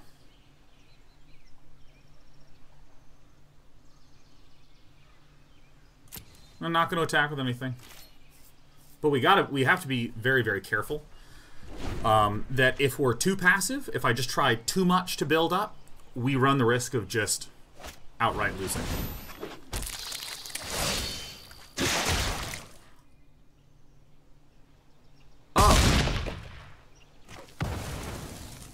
Yeah. Yeah, we're dead. It's okay. We died. We're dead. Alright. Barters and bats, leave me.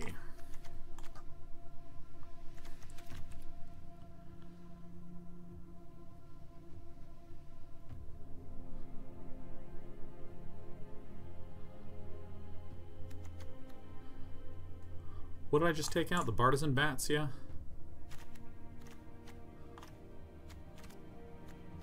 I feel like I also want to ditch out a Notion Rain. It's a very aggressive deck. Maybe get rid of the Discovery and Dispersal. This is just a nice get there card. Put in the Crab. Put in the Wall of Mist, yeah. It's an aggro deck. She is rather aggro. She is rather aggressive. Keep. Recall that we had a bit of a slow start. So, I actually feel confident in what we'd be doing. Nice. Nice, nice, nice. So she's got a couple of righteous blows in there, which is why I was steering away from things that could get righteously blown.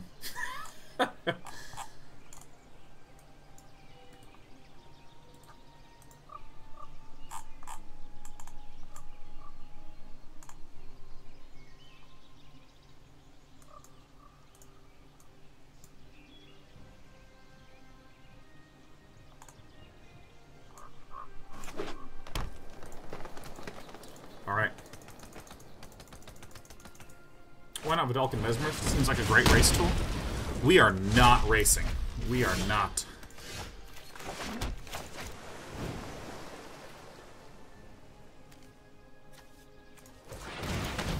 We are trying to stay alive, baby. We are trying to stay alive. Also, she has a lot of righteous blows, which is deal 2 mana, kill a thing, or deal 2 damage to an attacker or blocker. So the Vidalcan Mesmerist can run into that. So I tried to put things that had more than 2 toughness.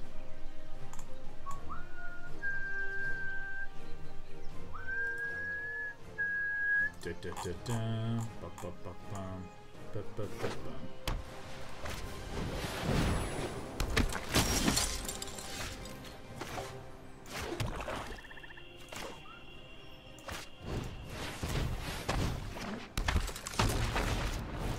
Here are my cards. Da-la-la.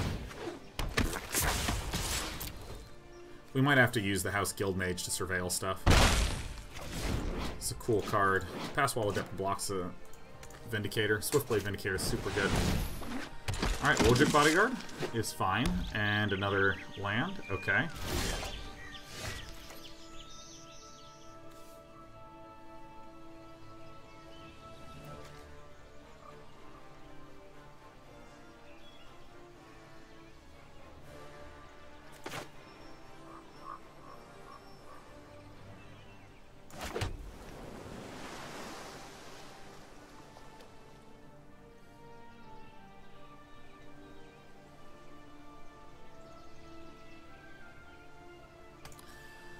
I think this is the right choice to do, is play this right now. I think this is the right choice.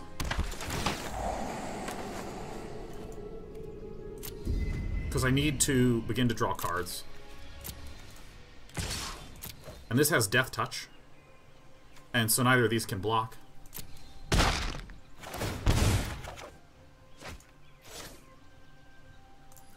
And then I can use the House Guildmage to make this not untap during. So now if she wants to attack, I'll trade the Whisper Agent here. Aish.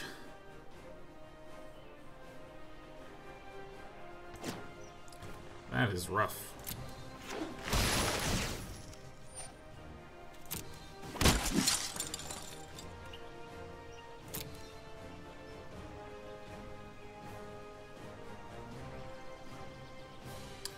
I'll double block here. Is that right?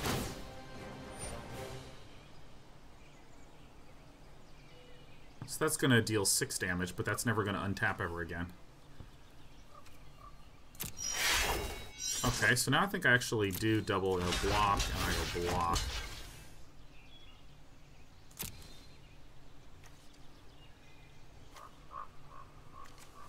Oh, for God's sake, it has Vigilance. Oh my God, my clever little plan. Oh. Oh my God. I forgot this has Vigilance. Shit.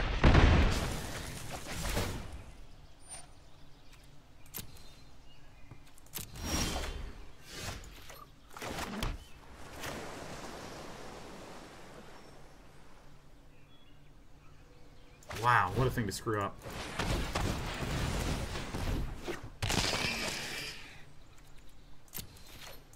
Well, we were at 14, which is okay. I mean, she's drawing relatively slowly. Yeah, that's a real problem. That's a real problem. There's so many Foot Strikers, oh my God. It's a crab.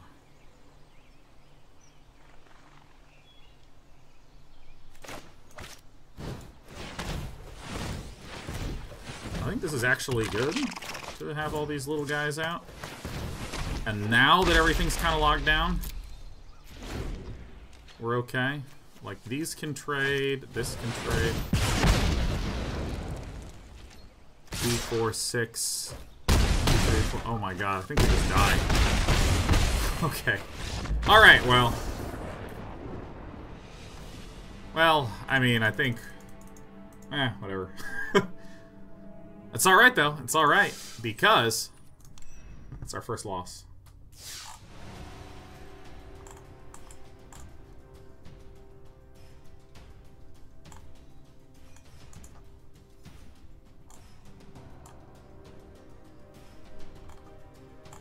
What just happened?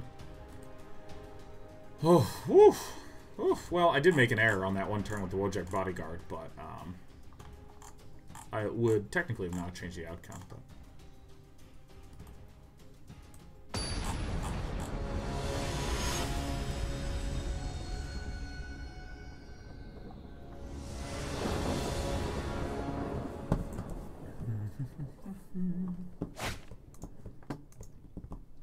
I know that this should be mulliganed.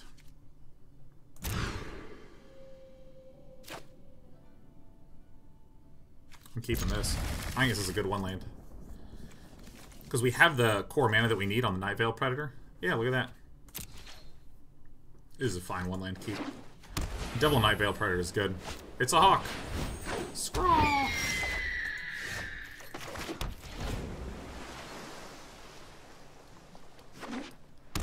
Never punished? I mean, this is like a good lane. 2-lane keep, or 1-lane keep. Jesus, I can't even speak. Hello, Frozen Beast. Frozen Beast is Selesnya. That's either really good news or really bad news. Asda Marshall.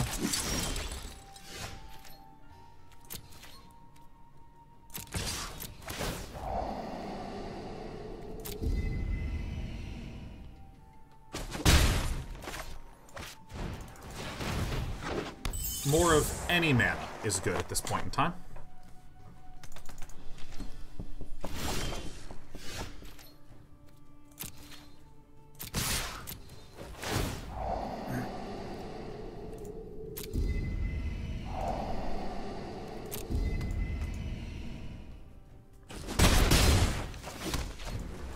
Okay.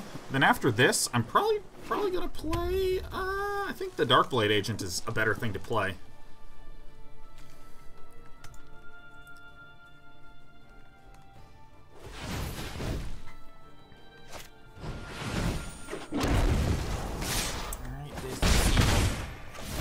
Good kitten.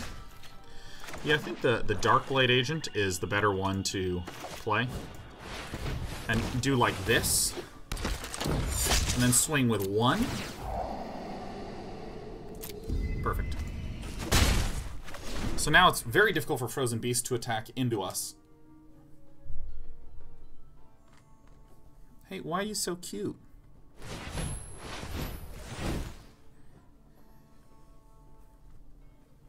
You gotta stop messing with me.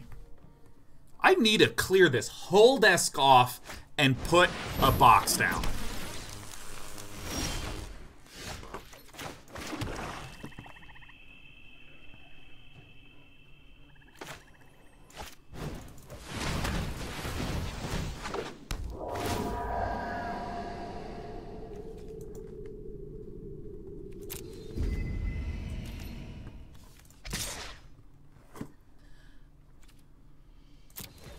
This is a good attack.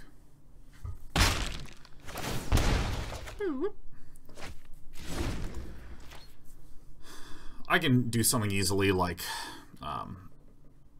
Bartizan Bats, Severed Strands, something along these lines.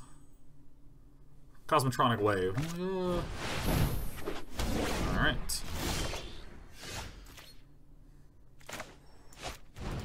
Alright, you know what? This was a good turn.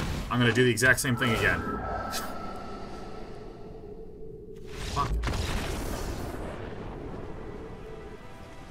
Alright.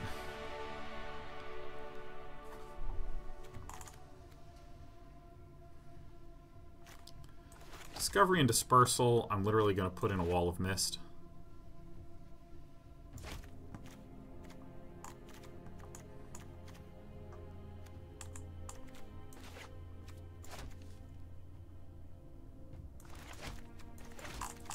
The crab in. I think I like the way that this feels. Yeah, Doom Whisperer. Yup, that's right. Digitalmit. Despy, how's your day been? You've been looking at the birds a lot, huh? Dude, it is like one of those like teen movie Hollywood parties of birds on my balcony. Got 2 bird feeders, so you can like put the seed in there and the birds come, and then the cats like, ah, they like wiggle themselves excessively. I was like, ah! But I mean, it's not like 2 birds show up. There's like 10 to 15 birds on the balcony every morning. And the cats are, phrasing, I phrased everything absolutely correctly. And you know what? You know what? I'm just gonna say it now. You know what? SDQ Crambu, I apologize in advance. I apologize for this. But people use the term phrasing way too much. Make your own memes, damn it. Make your own damn meme. Make your own meme. M-Y-O-N. Make your own meme. You know what I mean? Make your own meme. If you want to criticize something that I said, because it sounds a little sexual, then just do it with your own way and be clever. This is something I'm going to impose upon you. You fancy schmancy audience, so you. Alright, so we're going to have the Notion Rain. Like, I want you to identify all your memes and references and common phrasings that you say. Absolutely not to this. Yeah, to that.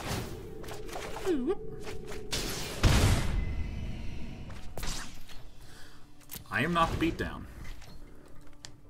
Identify all those, man. Identify all those, and you are not allowed to say them. Self-banned.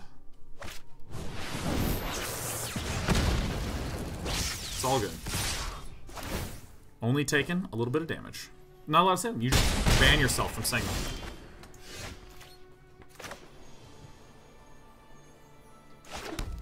This is a better defense.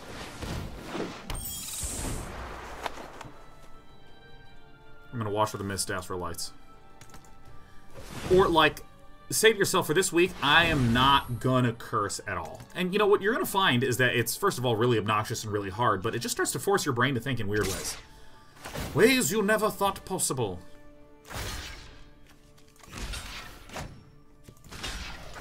Can we block this, for God's sake?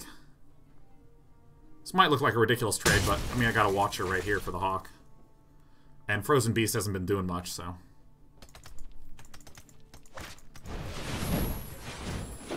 For Alien Patrol!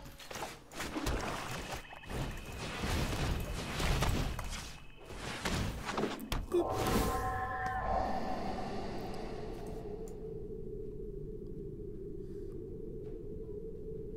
Is that really what I want? Yeah, sure. It seems fine.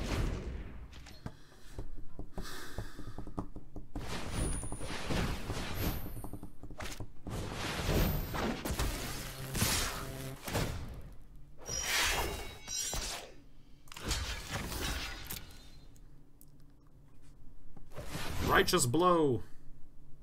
Oh shit, it's that +2/+2 thing. Okay. We are in the clear.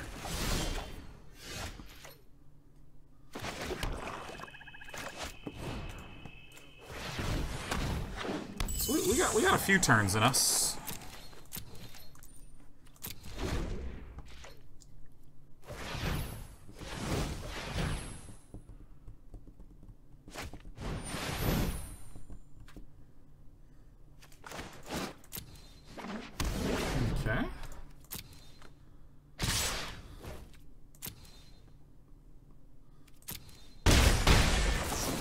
We do have our Doom Thumper.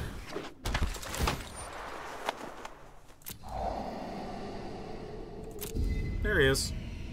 Found him.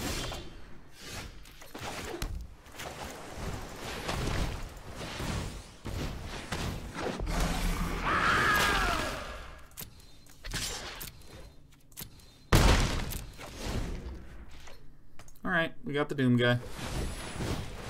Probably another Luminous Bonds or something.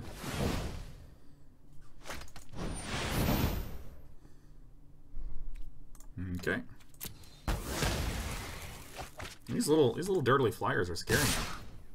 They get big.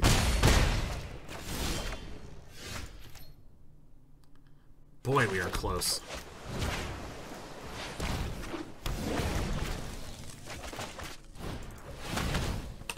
Alright. Whew, I was so close. This is it. This is for all the marbles. This is for the 5-win draft. Did I remove the Bartizan Bats? I think I gotta get those bats back in there.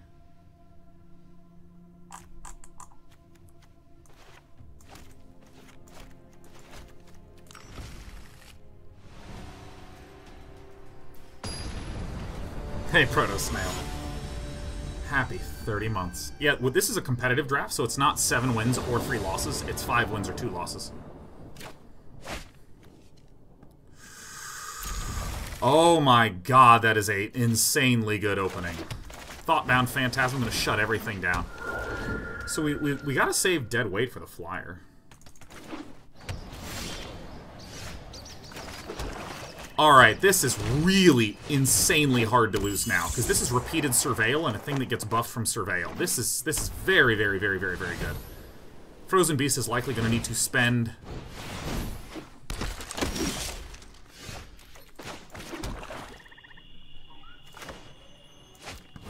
So we're going to do this first.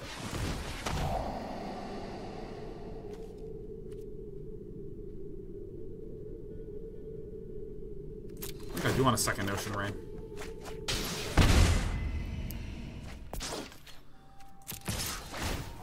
We're basically never getting broken on the ground. Anything that flies, we're going to deadweight. God, this is an insane draw. I mean, what do we even do in this spot?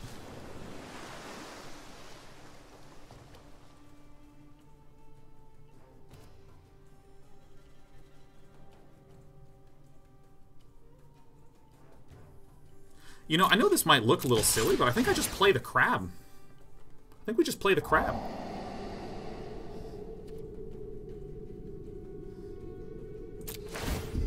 I think we just play the crab. I think the crab is correct. Like, if I'm too all in on this, this is a Luminous Bonds target. And now Frozen Beast is going to waste a Righteous Blow here, which is totally fine. And we just play a crab. Now we have more ways to attack. I think this is actually the best play. And I'm saying this in disbelief because I do the other play. I'm like, oh, all in on the top down, I want to make it a 2020, I love green! And that's, I think, incorrect. Night Despy. Despy girl. I'm telling you. I think it was the correct play.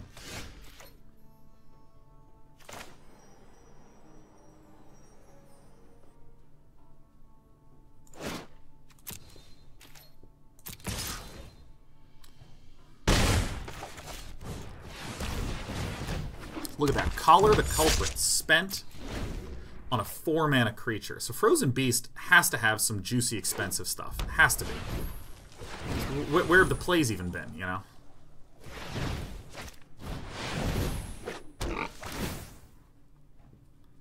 Alright.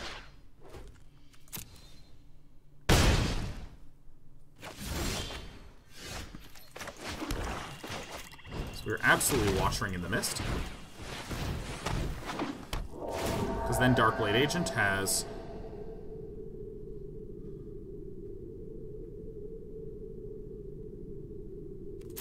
Just like that. Just like that. Keep the Crab and the Watcher of the Mist back. Great, that's a trade. Beautiful. Thing of beauty. Now next turn we have a lot of options.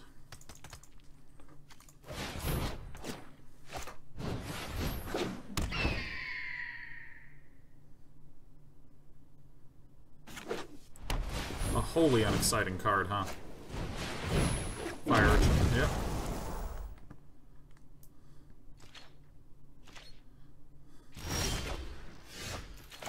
Alright, now we have some options here. Leave back the Wishcoin Crab to block on the ground. Play the Night Veil, and then I'm going to Notion Rain again.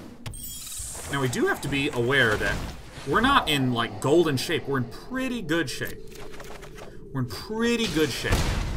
But we're not in amazing shape. Because Frozen Beast just needs 1 or 2 attacks that are threatening. Like Sky Knight Legionnaire is a bit of a problem for us. Parhelion Patrol would be fine. Parhelion Patrol would be absolutely fine. Healing Hawk Sleeper, the set. Casino Clams. I could not agree more. I could not agree more. Wow, that's a real pain in the ass. Is it okay to take 5? I think being at 7 is okay.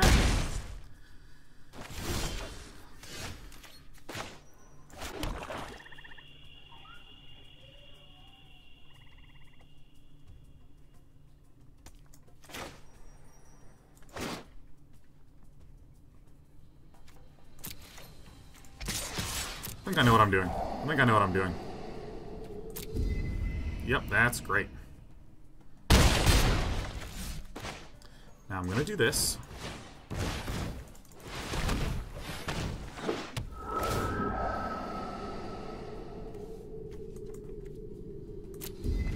And what I'm going to do is I'm going to House Guild Mage here.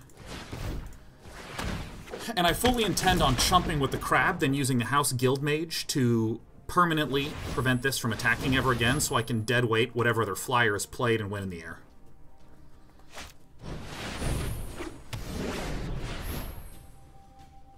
Hurts some, but that's okay.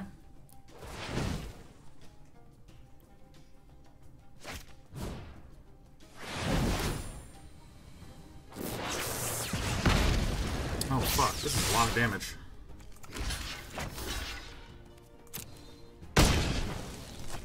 This hawk, dude.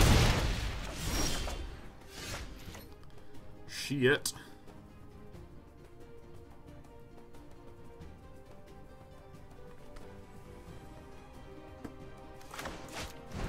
Oh, fuck, I should have done... Oh.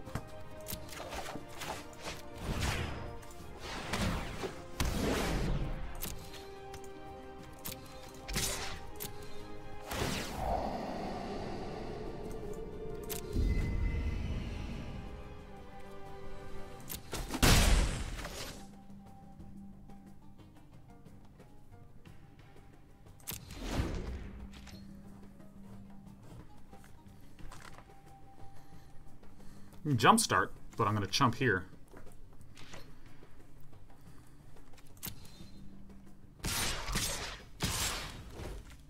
Ugh.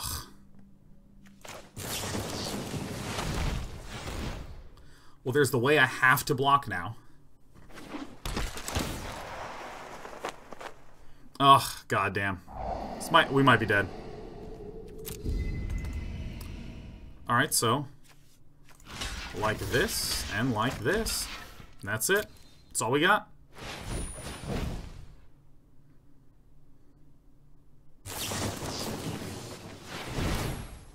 Oh, fuck. Oh my god, no! Oh, was I too aggressive in that? Was I too aggressive? Fuck, man. Maybe I just swung too many times and took a little bit too much damage.